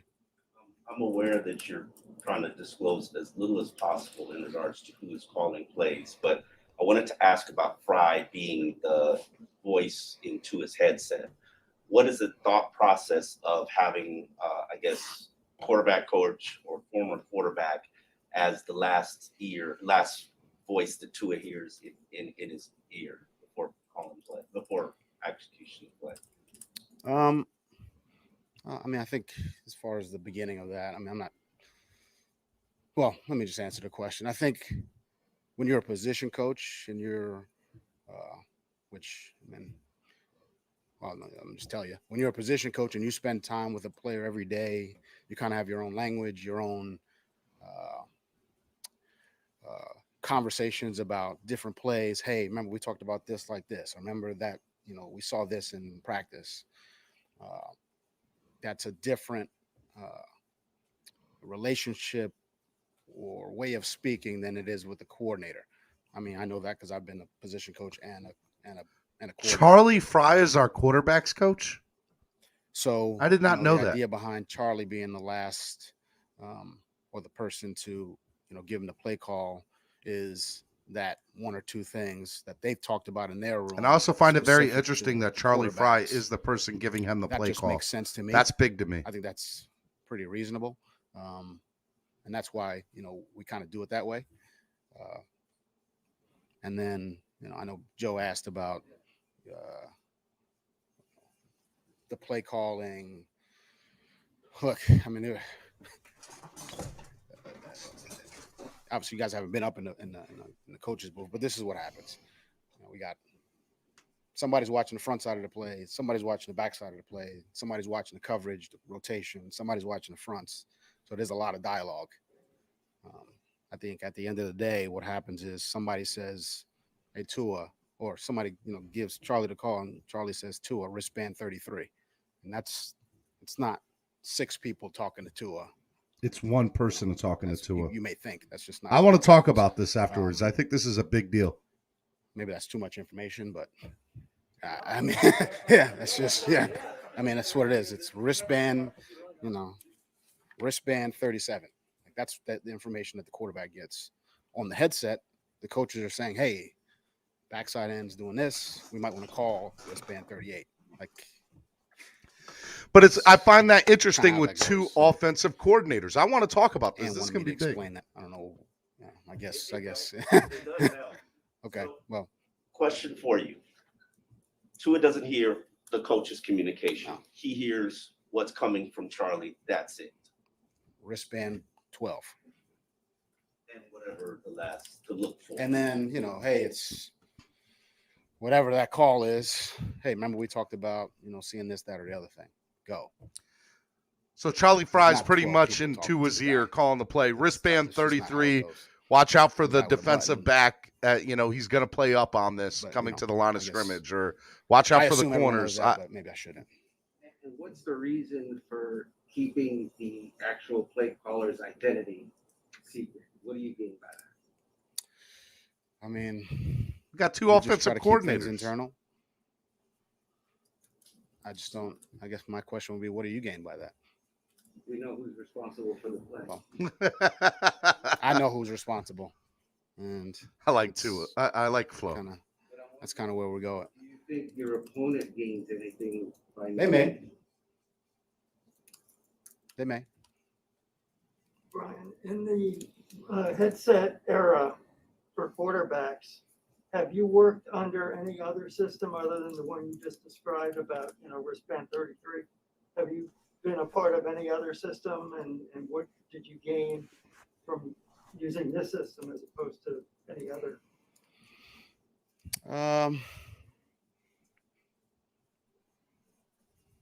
I've been in some other systems, yes. I think, at times the headset communication goes out, and you could miss part of the call if it's a longer call. So it's better to just say 33, and then they can just kind of read it and give it to, so you don't miss that. That's not an issue. That doesn't become an issue, which is probably the number one reason, we've gone to this system. That makes sense. Sure. But that, I mean, headsets, they go out. I think that was kind of a league-wide issue this past week. Ryan, is Beagle's absence at all related to the Achilles last year? I know he was in a boot, and is he going to come back anytime soon, or was this a serious setback? I think he's taking a day to day. This is we're hopeful that he can get back, as soon as possible. But yeah, he's day to day, and he's treating and rehabbing and trying to improve on a daily basis. Coach, I asked you a few weeks ago about the ball. You said that you wanted to give him an opportunity. Guys, I put the link in. If you want to talk about this offensive coordinator and play calling stuff, I want you guys to get on with me. He's doing well. Definitely making a lot of improvement. He's he got banged up a little bit last week, and hit that like button too. But he's pushing through it. Like everybody, bumps and bruises, and just trying to work through a few things. And but he's having a good camp, and we're excited about hopefully getting him into the game this weekend. All right, that was Coach Flo live press conference from the facility. Practice was originally slated to start at 9:45 a.m., but we all know that once Flo talks about practice, that it's usually, going right back out to the field. The Dolphins are supposed to cut 5 players today to get down to 85 players. The NFL has already started to see some of these cuts, but the Dolphins have not made any of these cuts yet, and it doesn't look like they will anytime soon at the moment. So I have a feeling they're going to practice today, and then what you're going to see after practice is you're going to see some cuts happen. I find it very, very interesting, and I want to talk about with you guys something that was really, I really think Flo let go of something in the press conference that I've never seen him do before. Is the most, I'm going to put you guys on mute real quick. Somebody's got some feedback coming through. I find it very interesting that Flo decided to give out this information. He's never given out information like this in a press conference.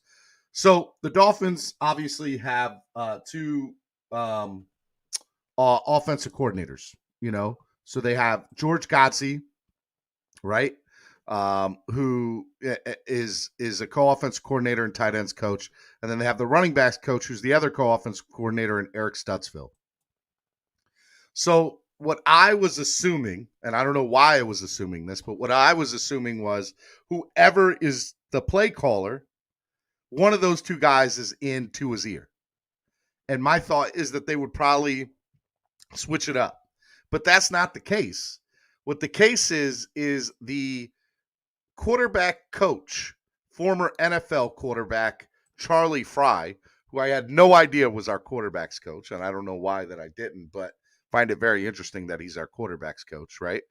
So Charlie Fry is our quarterback's coach. He is the person that is on the microphone in Tua's ear during the game, calling the play that's being sent to him up in the booth. And basically Tua said, hey, look, or Flo just said, hey, look, all the offensive guys are in the coach's box. And they're pretty much, you have somebody that's looking at the running back, somebody that's looking at the trenches, somebody that's looking at the wide receivers, somebody that's looking at the defense, the secondary, so on and so forth. And their goal there is to be like, okay, look, this is what it is. It sounds like Godsey and Stutzville might be the co-offensive coordinators, but it looks like it's a team collected effort. And Charlie Fry is getting the headset to call down the play to Tua. And basically how Flo just stated it is he sends the play in and it'll say wristband 33. So on his wristband, he has a list of, let's say 100 numbers, right? And I'm just throwing that out there. I don't know how many numbers up there. Well, let's say 75 numbers. And all those numbers have a play call. And so basically he's going to say, hey, look, wristband 33 and, watch out for the nickel package. I don't know. But he's saying some sort of defensive of note to watch out for that play. I find this so interesting because, I've seen 2 offensive coordinators before. I've seen that. That's not new to me. But I find it so interesting that the quarterback's coach is the one that's calling the play in his ear. And from what it sounded like from Flo's explanation of how things run is that there's a lot of voices being talked in that coach's booth about what the next play is going to be. It sounds like it's a lot. And he also said that he's going to keep bro, the play call are so small if you actually see it. Yeah, I got you. But basically he's saying that, he's going to keep it private, whoever, whatever the play call was. So I want to hear your thoughts on what you guys think about this. I find this very interesting. I am okay with the 2 offensive coordinators. I've never had an issue with it, but I do think that this is something that I find very interesting to be. And I want to see what you guys think about it. I'm going to bring in Cap for life. What's up, Cap? What's going on, guys? How you doing? Pretty good, man. Did you just listen to the press conference? Yeah, and I agree with him. It's like, what business it is of yours? Like, who else is calling the plays but me, and who else? That's up to me. It's not really up to you. Like, he's giving you a tidbit. That's enough that he's up there right now talking to you when he should be out there thinking about who he's going to cut. I mean, I'm more concerned about him not looking at the bodies on the field and talking to you guys, and they're still complaining. I hear you on that. Ennis or Soflo, what are your thoughts about, this whole play calling thing and Charlie Fry being like, to me, I just find it interesting. I think it's a great topic to discuss. I think it's perfect for Tua and for the team because, like you said, I was worried about who was going to be in the box and who was going to be on the field. That's too much. With both of them up there, they sit next to each other. They get to see what each other see at the same time. Like, oh, you see this? I get to watch this. You watch that. And then when they lay it down to Fry, he just dishing it straight to Tua where it ain't no tussling back on the field. Who should call what? You know what I'm saying? All that's done in the box. I like it's organized to me. You know what I'm saying? I like it. Yes. Finally, organization in the coaching front. I like that. It looks, stability wise, we don't know what's going to happen, but at least they're organized and they got an up-tempo beat, and you've seen it in the first half of that offense. The coaches looked like they were on point. Players knew where they were going. It's a win-win, but still the media has crap to say. I don't get it. So Flo, what's your thought? I'm relieved that that it's going to be simple for Tua. It sounds like wristband 37. It sounds pretty easy. And I was originally confused that there's going to be like a bunch of different ears onto his headset, and he would kind of. That's what I thought. Yeah, that's what I thought. But yeah, it sounds like it's organized. They sound like they know what they're doing. I just hope that it doesn't get confused internally, and there's not that I think there's going to be competition, but I hope Flores has there's got to be a 1A and a 1B, because if we're in a situation where say Flo, Charlie Fry, Godsey, and Studsville, say they all disagree, I mean, you got to have a top dog there, because the last thing you want to do in a situation where the time is running out, the clock's running out, is to be either burn a timeout or, have confusion on what play call is actually being called. Adam Beasley states Brian Flores must know, and I'm gonna put you guys. If you guys, after you guys finish, put yourselves on mute and then come off mute yourselves. That way, I don't have any reverb coming back through the system here, guys. Adam Beasley states Brian Flores must know that in declining to ID who's making the offensive calls for the Dolphins this year, he will be the one who takes the criticism for ones that go poorly. My guess is he's fine with that, but it's the reality. I'll actually play devil advocate on this for Beasley and say that I think that by not declining it, he's hiding his coaching staff, and he's also not having to put the pressure on him. So in my opinion, the media will go to Flores, but it's not like they can attack Flores. I'm not the one who made the call. Well, who was? I'm not telling you. But that So does two things. That makes it less pressure on them to let them do their job. You see what I'm saying? I agree. That takes I the think pressure off Flores them is a getting genius. I harassed. think he's really smart for it. I mean, Well, I mean, I look. don't. That's my opinion of it. I mean, look. I feel like that's fine. You're setting a precedent and you're trying to set a trend. But at the end of the day, what he's doing is not that much revolutionized. I mean, it's pretty much beat writers getting offended because they're not getting information from him and they're trying to ask him 5 different ways the same question. Listen, I got 2 OCs and what I know is what I know. That's it, plain and simple. If it works out and he does revolutionize the front end coaching, that's great. But to try to I don't know, man, it just feels like you're trying to overanalyze something that is pretty much none of your business. If I want to do something on the offset that involves trick plays, I'll do that. It's like the media wants us to win, but they want us to give our handbook at the same time. I have to admit, that's the most information I've ever seen Flo give, ever. Because he's tired of it. Like, y'all ask the dumbest questions. He's tired of it. So he was like, Yeah, I man. am too. We all like, are. here. And that's why 4 beat writers got canned in the span of a month, because it's like they're getting fed up with it too. We second preseason game coming up. Y'all still worried about Barry who's calling Jackson. plays. Barry Jackson said, with the Falcons coming to town, Flores did decline to say if he and Greer were ever tempted to stay at 3 and draft Pitts, whom Kuiper has called the best tight end prospect in his lifetime of doing this. But quality of tight end room has contributed to decision, Flores acknowledged. If somebody asked that in the press conference, I don't remember hearing that question, but that's a stupid question to ask. That's a waste of a question, in my opinion. I'm gonna say this real quick. I think the play calling, we seen it with Tua and Brissett. I said this in other platforms that what I looked for, we knew the line wasn't gonna be A1 out the gate. We got rookies and new pieces, but the drives. Remember last year? I think you heard me say this, Cap. We used to have so many 3 and outs last year. For them to come out and put together drives, they didn't finish them. It's first preseason, we'll get that. But to put together drives, you could see the play calling was smooth and it was on point with Brissett and Tua. They was calling plays, getting to the line, executing. Yep. Whether they dropped them or not, they was getting through their plays. I think man. this system is going to work. Cause man, wristband 36. They got there quick. Bam, bam. Everything was coming out fast. Bam, bam. The play caller was getting down there, getting to the huddle. They was getting lined up, and that's now. This is purely speculation. I can't say that this is the case or not. But what I feel last year is that Gailey was making all the decision on his own and wasn't taking any input from anybody. And this year, I mean, from what I just heard from Flo, is that everybody in the coach's box is making the decision together. And to me, that's a good thing and a bad thing all at the same time, right? I have always said I have no problem with 2 offensive coordinators. I believe it's a practice thing in the professional football.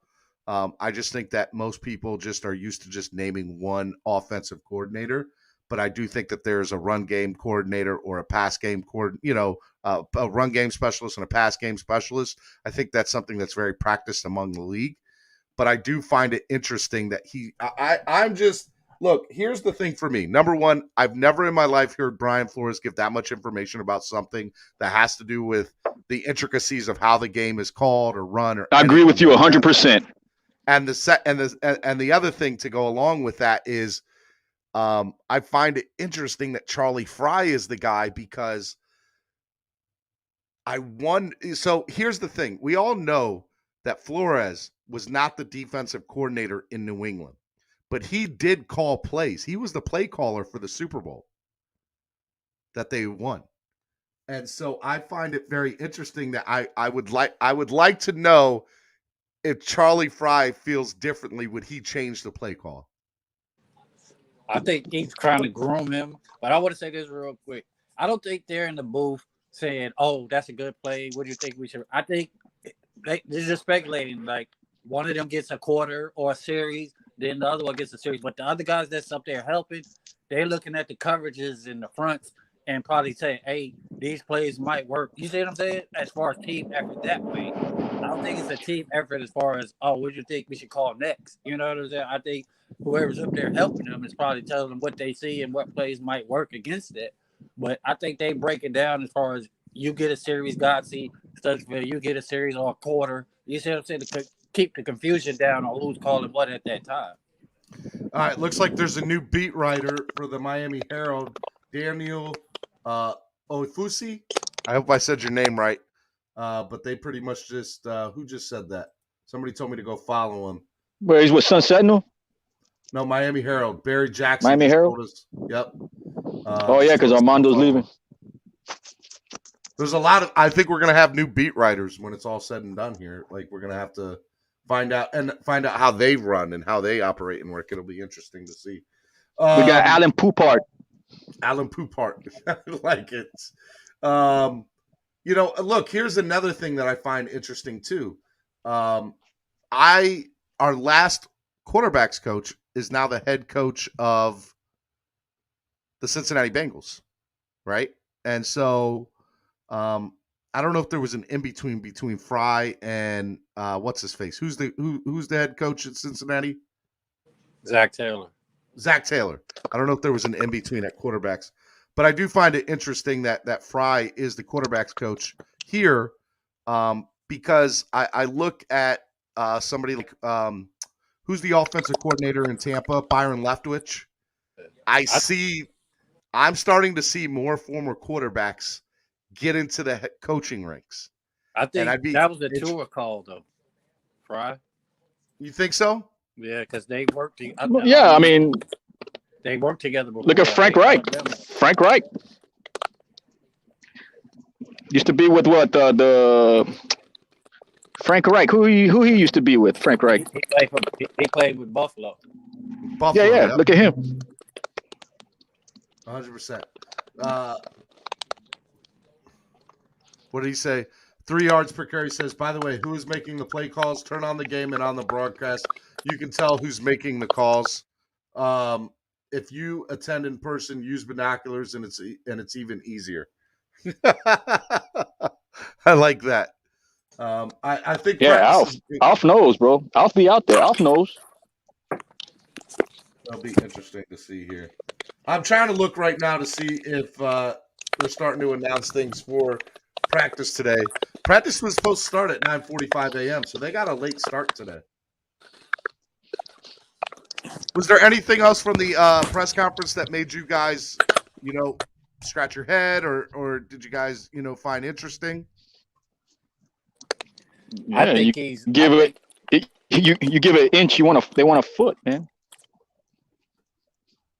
Go ahead, Ennis. I think he's low managing the veteran wide receivers. I'm starting to get that vibe. Like he wants them to get completely healthy instead of them running through practice with lingering injuries. We all want them on the practice field, yeah, but I think he wants them 100%. These are vets. You know what I'm saying? They worked out with Tua during the summer. During, before camp and all that. They got reps in, probably not in camp, but he's familiar with them to where they can come back 2 weeks before the first game and work hard them 2 weeks. I think that's what he's on because Parker was just in practice last week. You know what I'm saying? That right before the game, he's out, and now he's still out. Definitely. Like it's low management. That's what I'm thinking he's on with the vets. Definitely. That's what Hi, D-Dub. What's up, D-Dub?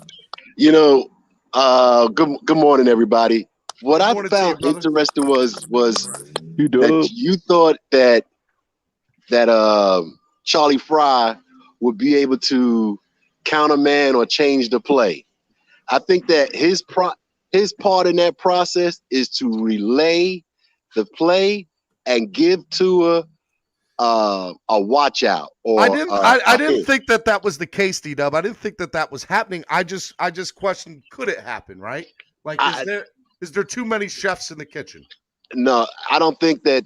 I think that, in my opinion, if it was my process, he would not be allowed to change the play. He would just give insight into what Tua should be seeing and what he should expect. but not does. changing the play because agree with at that point in time, you know, for you to go that far in the process and then change the play with nah. Now I agree. Tua may have an ability with some sort of alert or some sort to change the play depending on what he sees at the field level. But nah, Charlie Fry changing the call. Not that I Yeah, slight but him in any way, you shape, call or timeout. form. You call Right. timeout when you see that. You don't change the play. Right. Well, sometimes, but if I'm with something is D-Dub. I don't drastic, think yeah. I don't think he But has the power to change the play. I don't think he has the power to change the play. All right. Well, let me ask you, what are your thoughts about him like being the person into his ear? Because I will say this sounds to me like it's unconventional. This doesn't sound normal. Well, It's been working so far in camp. Quarterback Looks good in coach, camp. he should be in Tua's ear. He should be the one telling Tua, hey, remember, for example, remember, you got a hot receiver on this play, even though they might be coming up with a blitz. You got a hot receiver here. That's your hot receiver. Make sure you know that you can identify him quickly if need be. Those are the type of things as a quarterback whisperer, quarterback coach, he should be into his ear, not just on the sideline, but even during the play to help Tua's development. D-Dub, Samuel, but doesn't I just raised the question, not about too many chefs in the kitchen. I'm not saying that there is. I want to state for the record that I love that we have two offensive coordinators. I think that it's a good thing. I also think that I find it interesting, though, that the quarterback's coach is the one that's into his ear, because it's just something that, to me, I have not heard before. And I also find it interesting that he was so detailed in his process of how they do it, of saying that, hey, this coach looks for this coach looks for this, and then based on whatever they see, they call the play. And we already know that there's two offensive coordinators. So I just feel like my guess is if I could be a fly on the wall inside that offensive coaching booth, I'm sure that it's crazy in there. It sounds like there's a lot of moving parts, you know? Any thoughts on that, guys? Cap? Yeah, no, I mean, I'm for the most part, if like Alf said earlier, and Alf is reputable, man. He's out there. He sees him out there. You know, he's always catching on with the keen sights. And if he says it's that easy for him to see what's going on and who's calling the plays, then it's not a big deal. I mean, at the end of the day, you know, it's football, man. It's either one or the other. It's not like you can pick, you know, two different type of run plays, or, you know, it's either run or pass. It's not that hard to dissect unless, you know, you really want to bother somebody. And that's what irks me the most, man. We have a set thing where if something happens and we do need somebody to call, if the computers do go out and the machine does go out, where the headsets do go out, I trust Charlie Fry to make the right call. Yeah, I mean, look, I think again, and just for the reason that I wanted to bring it up as a topic of conversation is I've never in my life heard Coach Flo be that detailed about the process. And so you think it's more of a frustration thing, that he's like, screw it, I'm just going to tell you guys, so y'all shut up. Yeah, exactly. Okay. And do the opposite, do the complete opposite. I hear you on that. It's an interesting take because I think that, number one, I like Flo. I'm a Flo fan. But I also think, by the way, it's just me and you, Cap. Everybody else left. You know, I also find it interesting. I don't know where everybody went. I'm putting in the chat box, guys, the link. Get on with me and Cap. Talk some Dolphins football, baby. It looks like practice is about to start here. Yeah, that's what's going to pick up later on in the afternoon. I hope you're ready for that. Look, I'm going to stay on as long as I can. But what I will say is, I want to see who do you think's good? Let's go to the cuts. So the Dolphins have to cut 5 players today. Is there anybody off the top of your head that you could see getting cut today? And what I'll say is what I've seen so far in the NFL today is wide receivers and running backs getting cut. Those are the 2 positions that I've seen getting cut today. But does it have to be those 2? It can be any. No, it can be anybody. It's just got to be 5 players. I mean, what's that guy's name? The offensive lineman? I think it was Jones, Robert Jones. I don't think we're getting rid of anybody on the O-line yet. I don't know, man. They need to really consider that guy because he got manhandled. Who else? I mean, wide receiver wise, we already said Allen Hearns. I think Isaiah Ford might be on the outside looking in, depending on what they do with Grant. But let's be real. That's pretty much the two guys that we're looking at because Bowden looks like he did something in training camp that's not worth getting rid of after we invested the draft pick. I You know, mean, I have a feeling as long as all these offensive guys are hurt, or not practicing, I don't want to say hurt. All these wide receivers not practicing, I think it'd be tough to cut wide receivers, wouldn't you? I mean, so if we don't want to really get rid of offensive line depth and we're content with the wide receivers, I mean, do you do something with like a Durham Smythe or Shaheem? I mean, that's possible. I could totally see a tight end getting cut today, but it would be more like Carter. What is it? Simeon? Did I say that right? Or who's the Myrick? Chris Myrick. Sorry, Chris Myrick. I could see Myrick getting cut. Let me bring in Ennis and D-Dub back. What's up, guys? What's up? What's up? What's up? Sorry about that. Had lost power on one phone, so picked up another phone. Oh, you just got phones all over the place, D-Dub. That's how you do it. I'm gonna go back to the Channing Frye thing real quick. Go ahead. So at practice, one of the offensive coordinators is working with the line, one is working with the running back. Charlie Frye is working with the QBs. So if you think in a hostile environment, trying to hear in the headset, you don't want two different voices coming in the headset. You want him to concentrate and hear the same voice. You know what I'm saying? With crowd noise. So you have to think about that. That's probably what came into play. He wants one voice in his ear at all times. Yeah, and by the way, I think that's actually a good thing, right? I think that allows for him to have the opportunity to be like, hey, look, no matter what the play call is, I know, I also think it allows Charlie Frye to be the voice of reasoning. Not that he's going to make one player or the other, but let's say maybe Godsey and Studsville are disagreeing on something. Maybe when somebody, inflection of voice always means a lot. It can mean a lot. And so that's a third party who's somebody who's not involved in the play calling that is like, you know what? Hey, this is what the play call has been told to me. Here you go. Here it is. Yeah, and when Tua talks to him on the sidelines, he can relate to what Tua's going through to relate to them. You see what I'm saying? Oh, yeah. He's a 100%. quarterback. He was a former quarterback, so we can tell him when Tua comes back to the sideline, what he sees and how he sees it. It's better him relating it to them than Tua. You know what I'm saying? Tua can relate it to him. I want to bring in Miami Football Talk. What's up, Miami Football Talk? What's up, brother? What's up? What's going on, my guy? What's up, family? How's everybody doing?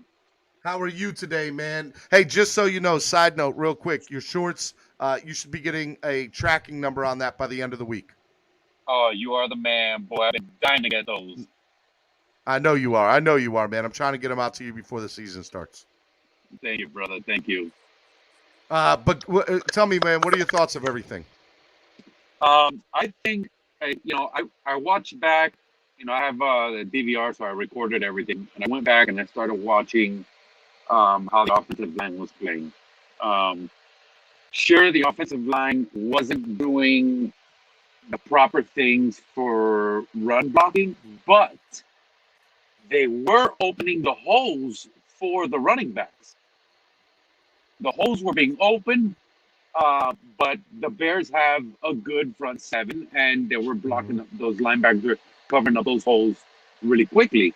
But the offensive line was opening the holes for the running back. So I don't know what everybody is watching, but what they were seeing was Malcolm Brown getting, hit in the backfield 2 or 3 yards and not really being able to get any. Here's what I saw. What I saw on the eye test is the offensive line looked bad. What I saw on the stat sheet is that I saw Gaskin and Salvin Ahmed succeed in the run game and Malcolm Brown not succeed. That's what I saw on the stat sheet. Correct. Well, I don't know what to say to that. I think they should have gave Dokes more carries instead of Brown. Like once they seen that Brown wasn't doing it, they should have took him out, put Dokes in there with the first team offense, and let's see what he can do. Dokes didn't have a lot of carries, but he didn't look that great in the. But it's the first game. I'm not gonna dig on Dokes. Right. And you have to think Lakers. too, when he was in the game and they were handing the ball off to him, it was second and third string linemen. Yeah. Hey, D-Dub, what are your thoughts about the run game there, man? You're on mute. D-Dub. Well, Malcolm Brown was a victim. Yes, I'm here. Go ahead, man. Can you hear me? I can hear you. Yeah, Malcolm Brown was a victim of poor execution by the offensive line on about 4 or 5 plays. He also, one time he didn't show the You're breaking up. You're breaking up. Things of a pass. D-Dub, you're breaking up, man. I don't know if you're on the headset and you're away from the receiver, but you're breaking up big time there. Cap for life, man, or Ennis, either one of you two. I'm just interested to hear what you think about, from Salvan Ahmed and Miles Gaskins compared to Malcolm Brown.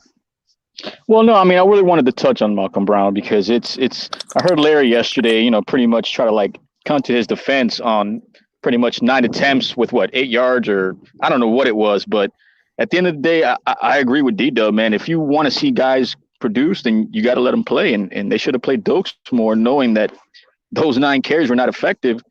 But I mean, we have to see what's going on. I do see we have to give them the benefit of the doubt because of the O-line play. But if something doesn't happen after that second preseason game, then you really have to consider what we're going to do with the running game. As far as with Gaskin and Ahmed, we have no problem with them except for their health. But then you know what's going to happen. They're going to say, well, these guys are out. Why didn't they have a backup plan? The contingency plan was there, and we didn't execute. Yeah. Hey, Lakers for life. I just want to answer your question. TD is sick today. He did not go to training camp. He is under the weather. He's not feeling good. So we hope that TD gets gets better. So shout out to TD Phins Talk. TD's been grinding, doing his thing. He is allowed to take a sick day. So shout out to TD. Hopefully he'll be out tomorrow at training camp. That's the hope. D-Dub. So can you hear me better now? I can hear you better now. Okay. Now, like I was saying, on about 4 or 5 running reps, the offensive line was like hot doo-doo. Yeah. You still there, D-Dub? Okay, D-Dub. on those plays. So I can't really. Bro, you broke up on hot doodoo. D-Dub broke up again. I love it, man. So I love it. Go ahead, Ennis. I was impressed by Ahmed, but Gaskins, I'm 50-50 because I seen some runs where he stutter step and like Miami football talk said, excuse me for messing the name up. They was holes and he stutter step and one where he could have had a big gain if he just hit the hole. So it was on both. So I feel I'm with him on that. And there were some plays that they didn't. Poor technique. But like I said, Bears front was a beast. So you got to look at everything. And like I said, my thing is they young. We got 3 guys on the line in their early 20s. You know what I'm saying? Come on. We got to give them time. But, that's just me. I agree. And another thing too, pass protection was phenomenal. Did you see that play where he could have had 5-6 seconds in that pocket if he wanted? I mean, it was phenomenal, the pass protection. We just need to get on the ball on that run block. And once we get that down packed, I think we're going to have a tremendous season this year. Somebody just wrote, which I find very funny, and I'll just put this up there. This is a random person on Twitter. Oh my God, this is the most talked about preseason interception in history. It's still going. I agree, man. I said the moment that it happened, I said Dolphins Twitter was going to go crazy over this interception. And, people were going to take it out of context and forget everything that he did in the game. When I saw him make that pass to Gesicki in stride, I was like, oh my God, I would love to see this 3 or 4 times a game. It would make my It was day. beautiful. It was beautiful. That was And a another throw thing that too, I let me think that know he was ready. I think that interception that was to the end zone, I think that was a Fitzpatrick rub off on Tua. Say that again. That interception that Tua threw in the end zone, I think that was a Fitzpatrick rub off. Well, look, I don't know about that, but what I will say is I think it was on Tua. I don't even really want to talk about it because it was a mistake. It happened. And the biggest reason that we're talking about it is because they weren't able to score a touchdown on the first and second drive, which, by the way, was neither one of them were Tua's fault. And the other thing that I'll also say is that it was the very last play of the game for him. So that's why people are talking about it. Well, I mean, you got to take the pros with the cons, man. I mean, the cons is it was an interception, but the pro was he threw it towards the red zone. We were close to the red zone, and then when the guy did intercept the ball, he did go after him and tackle him to stop the yardage, stop the bleeding. So, I mean, the arm strength is there, the hips getting stronger, and the aggressiveness is there, which I liked. I mean, you can't please everybody. I just don't effing get it, man. Timothy says, "Damn, everyone has thrown interception. People begging for a reason to hate." Chris Johnson, you got that right. Kick field goal on the 1 yard line. Kicker needs to work on a 1 yard field goal. I mean, I don't know I just read that how I saw it. I don't know if that's what you meant by it, but I mean, look, I think we have top 5 best kicker in the league, top 3 best kicker in the league. But yes, he needs to get his reps too. So I don't have a problem with us kicking a field goal there. Steven, stop being like that. We have the best kicker in the league. I mean, look, I don't know if he's better than Justin Tucker. I don't know. Look, man, I don't know. That's great, and I love that stat, and it is a good stat to have. But at the end of the day, I don't know if that's a good thing when you're prepping up your kicker and punter more than your offense for the past 10 years. I'm really we've had good punters and good kickers come with the same argument, and I'm kind of getting tired of that. I mean, but look, it's also good to have, right? Like it's if we in a close game, 100%. But you're right. I don't want to be in close games anymore. I agree. I don't want to be in close games either. I want to start blowing out some people. I want to start dominating. And what I will say is I think that depends on the trenches. It depends on how good this offensive line can be. And if this offensive line is going to be good, then what's going to happen is we're going to score 30, 35 points a game, and our defense is going to have, 1 to 3 interceptions a game. And I'm telling you, it's going to be big. It's going to be huge. I think we are in for a fun and monster year, but it's going to depend all on the trenches. Agree with you, Steven. 100%. Being healthy. And our wide receivers being healthy. Guys, I would like to think that if this is the regular season, all those people play. All those 100%. people play. So I don't think that they are unhealthy. I just think that, Flores is doing the right thing. He's doing the right thing. Yeah, I told you, I think he's low managed. I'm just saying, during the season, they have to play. They have to stay on the field. If they stay on the field, we balling out.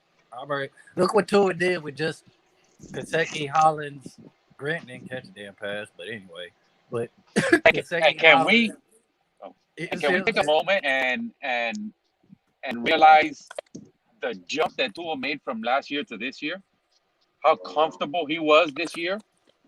How in control he was of that offensive line this year? I mean, it was the jump that he made from last year to this year was just phenomenal. I can't it was really hands down jump. one.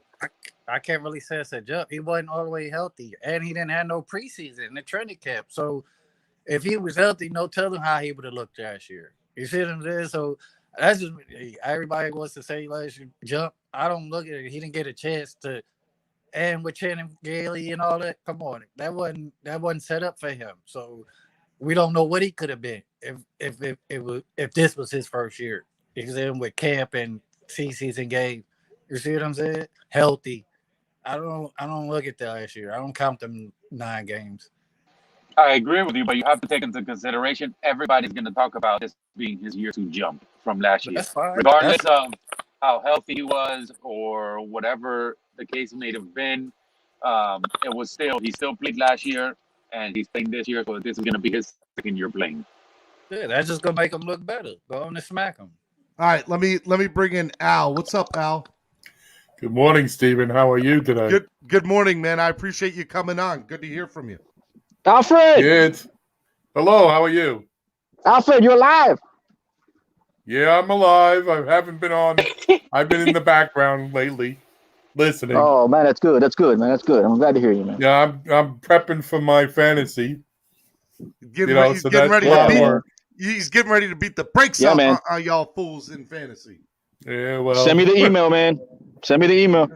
Yeah, I'm trying to get some people to get together to have a league, but you know how that is. These people are scared. I know they're scared, man.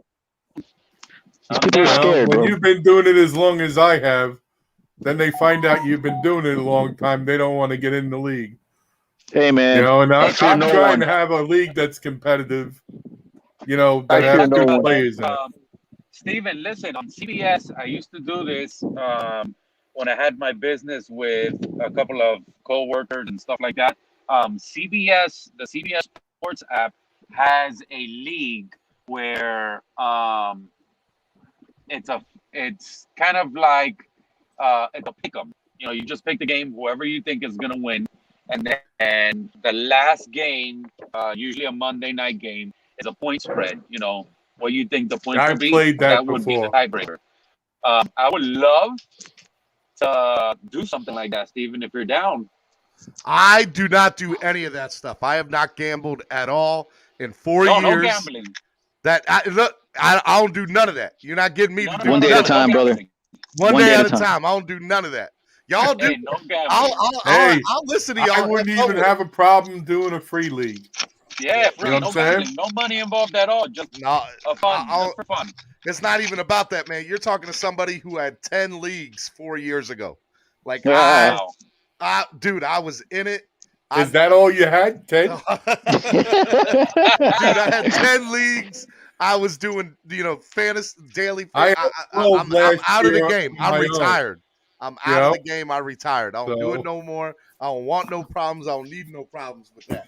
But I have no problem hearing you guys talk about it. I'm good. I would love to see I y'all will have say fun. one thing. I don't know if you guys noticed. There was a backup cornerback that laid one of the Bears receivers on the ground. He pancaked him. Trill. Yeah, Trill. Yeah, Trill Williams. Yeah, I hear he's good a lot, man. That was awesome to see. Let me be bring in honest with you. What's up? Big John in the building, people. What's up, man? How you doing, Big John? How you guys feeling, man? Hello. I'm all right, man. You guys seem to be having a lot of fun. I said, let me come up here and see what's going on. Jesus. He said, I want to join the fun. Something like that, yeah. Hey, real The quick, Charlie Fry hour. Al, is your Oh, that makes Al, it fun, yeah. Al, is your league money or is it free? I'll do a free league if you guys want to do it. I said I got one, but I was going to join yours just to support you. Hey, Al, I'm down. But I don't want to do a fantasy where we're picking players. I want to just do a pick 'em. It's easy, simple. You mean like a pick 'em league? Basically, Dynasty. Best, You're just picking whichever game you think is gonna win, or whatever team you think is Are gonna you win. talking about a pick 'em? Money line. I could Money line. do a pick 'em too. Yeah, but doesn't that take the whole fun out of the whole draft? The whole point of doing a fantasy No, football thing is that's not a pick. What you're doing there is you're picking each week what teams are going to win, and Monday night is the score. no, I understood what he's saying. I'm just saying isn't the actual fun of fantasy football? You're gonna have a draft to be able to get the number one pick and pick your quarterback, and nobody can take him from you. Because I mean, if you're picking games, Well, that's they if you can go still, full fantasy football. Yes, I agree yeah, with you. yeah, that's the whole fun of it, isn't it? Yeah, well, that's my point behind it. You know what I'm saying? I So don't I'm want this trying to smoke, get. man. I would like to get a bunch of people that are good fans that They like don't to want to do do it, this. man. They don't want to do it. You know, it's time consuming, and I get it. I played in a league for more than 10 years on a 2 quarterback league. Hey, With Kyle, I'm two, down to do it, brother. I know, Cap, that you put my are. email. I gotta get 8 more people to play, Hey, and I'm send willing me to do it just for $50. I put my on the Okay. private chat. Send me your email. Yeah, I had a great year last year. I had Mahomes as my quarterback, and I had the Dolphin defense, so I can't complain. Yeah, I will tell you this: if anybody does fantasy football, Dolphins defense is the defense to get this year. I grabbed it last year. I I was would like, agree oh, with you. They But have as punched far the as half of the there's field there. certain players that I've already picked up on that people aren't they're gonna come out of nowhere. hey That's what they Steven, all I'm not say. gonna. Hey Steven, I wasn't gonna lie, bro. I felt like just writing in Xavier's name instead of writing Dolphin defense. I just wanted to write Howard. It Put got to that X-Man. point. Just put an X-Man. Yeah, That's all you gotta do. Yeah, they were like, "What defense you want?" I was gonna put X. He's playing all 11 positions. He's blitzing. Well, I got taking another people one off. for you guys though. I think our rookie safety is gonna come up with a bunch of interceptions this year. He should. He's not gonna have much responsibility. All the receivers are locked down, Yeah, so he but should be able to they're steal the gonna quarterback. underestimate our secondary, and I think No, I'm not. he's gonna come on like gangbusters. Look, man, whoever underestimates our secondary has not been watching football for the past 2 seasons. I hope it's not this year. You know, it's the same kind of thing that you always get at that point, you know? So Hey, Campbell, I got your email here. I'm gonna send you an email in a little bit. So what's up, Steven? What did I miss today, man? You missed a lot, man. So basically today, press conference. We talked about the press conference. Did you listen to the press conference at all? No, I didn't. I just woke up, man. They had me on meds. I went to go see the doctor yesterday. Thankfully, everything is good. He said that I gotta go Monday to take out the Monday. I gotta go take out the stitches. He told me if you want complete disclosure, he said, man, having surgery on you was complicated. I said, I told you it was gonna be complicated. I've had back surgery 4 times. I got scar tissue back there. You're gonna have a fun time. He said, man, that was complicated. I said, look, I'm glad I was able to make you re-earn all of your accolades. And he's like, he started laughing. I said, I'm glad I was able to make you earn your residency all over again. And he started laughing, but everything went good, you know. So we'll see what happens. So what did I? I mean, what did I miss? basically, you know, Coach Flo stated how the process works for play calling in the game. So obviously we have Godsey and we have who's the other guy? Guys, I'm having a brain fart. Studsville as our OCs, but Charlie Fry, the quarterback's coach, is the person that's in Tua's ear calling the play. Okay, so if it's a running play, it's Studsville to Fry to Tua, and if it's a pass play, it's Godsville to Fry to Tua. Is that how that goes? So, yeah, well, basic kind of. But the other thing is he's saying he's not saying who's calling what play. He's not saying who's calling what play. So I think Fry's actually the one being the ex-quarterback, calling which plays it's going to be at that particular time. I stated, do you think that? I didn't believe that, but I do think that. I don't think that is the case. I truly do think he is just the person that's relaying the message. But that is, it's a scenario. It could be something that happens. Well, I kind of think that what he says is may be true, Stephen, just from the standpoint that at the end of the day, if you really think about it, even though Godsey played quarterback in college and he played after Hamilton for Georgia Tech, I think Fry's the only one with NFL experience, and I think he can see things on the field while he's standing there that Tua may not see. And he's like, listen, we're picking this play, but just so you know, the safety's cheating over, or just so you know, this linebacker has been creeping up and he can give Tua a couple of ideas before he goes out there and looks at the defense. So that's why I think that he may have a point there. I don't know if Yeah. people what you guys think about that, but I was thinking about that yesterday. You know, it's funny that we got two guys here on the pup list, and the Dolphins have a bunch of people on the pup list. Yeah, definitely. All right, I mean, guys. I'm one of the people on the pup list, as you know. Hey, look, man, you guys are always welcome on the injured reserve roster here. You're good. All right, look, so basically today's a walkthrough. Travis Wingfield basically just said, I'm not doing any live tweeting today. And the only reason I was trying to stay on a little bit later today was to hear the live tweeting. So I do want to remind everybody tomorrow, as long as TD is feeling better, he should be at practice tomorrow, but that's a wait and see game. But I'll promote it as if he's going to be at practice tomorrow. And obviously tomorrow is the first day of Atlanta coming into town and doing inter-team practices with us, one of 2 days. So that'll be fun to watch over the next 2 days. Atlanta Falcons, Miami Dolphins inter-team practices. And so basically I'll get everybody's final thoughts of the day, and I'll see you guys in the morning. So we'll go with Al first. What are your final thoughts of the day? I just liked how all the national media is beating up on the Dolphins, and they're going to get surprised. Oh, I can't wait to throw it in their face when the Dolphins start out 6-0 or 7-0. Well, I won't go that far, but I will say that we should win some of the games that they don't expect us to win. Even if we go 5-2 in the first 7 games, like it's going to be good. It's going to be real good. And Who's seventh on the who's their seventh opponent, Steven? I'm not sure. I don't have the schedule right in front of me. I know Tampa Bay's our 5th game, right? Something like that, yeah. We got And Patriots. if we beat Buffalo and New England in the first 2, and then we go in and beat Tampa, Indianapolis, I think, is 6th. Bro, After it's Tampa going to Bay. be a problem. It's going to be a problem, man. And it'll be very interesting to see what people think about that.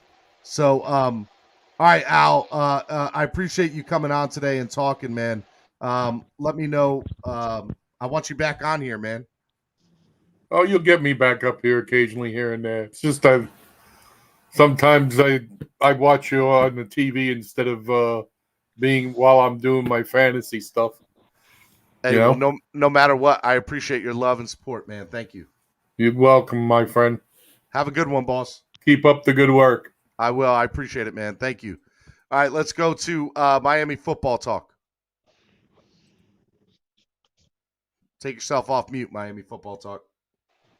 I just want to say that Steven has the best Miami Dolphins morning show on the planet. Who? Me? Miami Sports Music. Oh, yes, sir. Miami Sports Music for the win. I think the Dolphins are going to start off 2-0, and they're going to put themselves. They're going to put the NFL on notice that the Dolphins are here to play. I think that if we go in and we beat Tampa, we're definitely going to go far. I think if we beat Tampa, we will at least make it to the AFC Championship game. Those are my thoughts. Hey, I like those thoughts. I hope they all come to fruition. But all right, football talk. Next time, Tell brother. everybody where they can find your channel. Miami Football Talk on YouTube. Since I'm not big, when you put it in the search bar, you have to go and filter the search and put channels, and then click Miami Football Talk. You can come on and check everything that I got there. I will be starting a league for myself for the channel, so I'll be coming out with a video later on tonight. All right, But Miami football till then, talk. Keep doing much your love thing. to everybody. Grow. I hope everybody stays safe, and I will see everybody tomorrow. Sounds good, man. Appreciate it, Miami football talk. Later, brother. Late. All right, Big John. I'm gonna save Cap for last. Oh, how cute. Sorry Nah, you bro. couldn't get on for a long time this morning. You woke up late. Hey, man, it is what it is, man. They've had me on meds since I got here, so the fact yesterday when I came on right quick, I had to jump right off. So, but no, man. Let's just see how everything goes, man. Everything seems to be trending in the right direction. Yeah, don't be surprised if Salvin Ahmed takes over as starting running back early in the season, man. He seems to be the only one that's able to run behind that line of scrimmage, man. Behind Gaskins that. looks good too. Gaskin looks good too. Miles. Yeah, but Salvin had it going, man. He looked like that dude in that Madden game back in the day where you see the circle. Talk about get him the ball. He was just tearing it up. 6.7 yards a carry, and he caught a touchdown pass. Yeah, he was. Let's see if the man can learn how to block just a little bit, and he'll be a starting running back, man. If you can't block, that's the problem. Hey, you can run the ball you want, bro, but they need you in there so you can block and become a threat out the backfield. But if you can't block, that limits your options on offense, man. Yeah, definitely. I agree. But yeah, let's see how everything goes, and hopefully things keep trending in the right direction. We held the Bears to 85 yards on the first 5 drives with no starting defensive backs on the field. I'm not talking about the safeties. I'm talking about X and Byron. They were just sitting there drinking Gatorade, and these dudes couldn't move the football. So let's see what happens when you put it all together. Hopefully it all fits. All right, Big John, keep feeling better, man. Keep recovering. Yes, sir. And Miami football talk with the brownie points. That definitely works, huh? Yes. All day, buddy. Be good. All right, Cap. Dale. Te quiero. All right. I actually, Cap, before you go on, Estefan is in the back room. Estefan, go ahead. Give your final thoughts of the day. No, I want to go last, bro. No, I said Cap's going last. No, I want to go last. I'm just playing. No, that's cool. Hey, no, I go around. Hey, I just wanted to. Hey, listen, I just wanted to say. I'm joking. Well, it's too late now. Cap left. Man, he got someone to give his last that he hung up, bro. I'm sorry. I was joking. Look bro, at you, Estefan. Always just. I just got to everything. I forgot Hurricane, bro. I love that movie. Hurricane with Denzel Washington and that I, Tonya movie. Man, bro, I grew up in the 90s, so Nancy Kerrigan and Tonya Harding was a big deal when it happened. You just that like was Margot actually Robbie. You just like Margot Robbie. Yeah. I do. I'm not gonna lie. Don't tell nobody, bro. I'm out, bro. man. I'll see you tomorrow. Sorry, man. Yeah. You'll make it up to me. All right, guys. Look, this has been Miami Sports Music's #1 Miami fan morning show. I'm talking about clock blockers. Please go follow me on social media at Stephen D. SKPL. Spread kindness, positivity, and love. Also follow Miami Sports Music on Instagram and Facebook at Miami Sports Music, and then on Twitter at MIA Sports Music. Guys, if you want to donate to the channel and help the channel grow, it goes a long way. It's a big help. You guys can donate through the YouTube Live Super Chat, which is the $sign down at the bottom of the chat. Any donation helps, even if it's $1. It goes such a long way. Also, if you guys want to donate through PayPal, use MSM Podcast Network or the Cash App, which is the $sign MSM Podcast Network. Okay? So if you guys want to donate that way, that is awesome. Guys, tonight, 9 p.m., okay? 9 p.m., I want to remind everybody that we are going to have a pretty awesome show tonight from Phins, the Spanish-speaking podcast, okay? Those guys tonight are going to have a great show. They're going to discuss a recap of the first preseason game. Make sure you guys tune in live at 9 p.m. tonight with Paris, Chochos, and Armand. Episode 5 of the Spanish-speaking Dolphins podcast, Phins podcast, right here on the Miami Sports Music Podcast Network, only on YouTube. So make sure you guys check that out. That's going to be a lot of fun. Chef Shu said subscribe, like, share, and become a member today. I'd love to see a new person sign up and become a member today. Who wants to sign up to become a member? Sign up right now. Become a member today. Upgrade your package. Guys, hopefully by the end of tomorrow, I should have a code for you guys. If not tomorrow, within the next couple of days.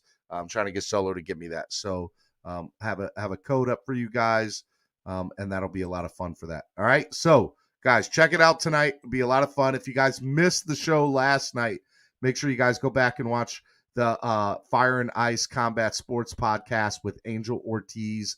I myself is co-hosting on that. Make sure you guys go re-watch that. That's such a good show. We had a great time Big shout out to Angel Ortiz on that. Guys, tomorrow's show should be a lot of fun. Let me tell you why. So the hope is that my man TD Phins Talk is feeling a little bit better, with everything, and that he will come on. He'll be live from training camp. So we're just going to go with that's going to be the case. So tomorrow, inter-team practices with TD Phins Talk, live Twitter updates all day tomorrow. Okay, so make sure you guys go check out the show here. It's going to be great. It's going to be a fun time. So make sure you guys check that out. All right, guys, I love you all. It's been a lot of fun today. Just want to give a big shout out to Tail Greeters one last time. Go to tailgreeter.com. Make sure you guys go check them out. And make sure, again, you guys hit that like button and subscribe button. Okay? All right, guys, it's been a lot of fun today. I love y'all. Peace up. Fins up. See y'all tomorrow, 8:30 a.m. Eastern Standard Time. See y'all tomorrow, guys. Peace.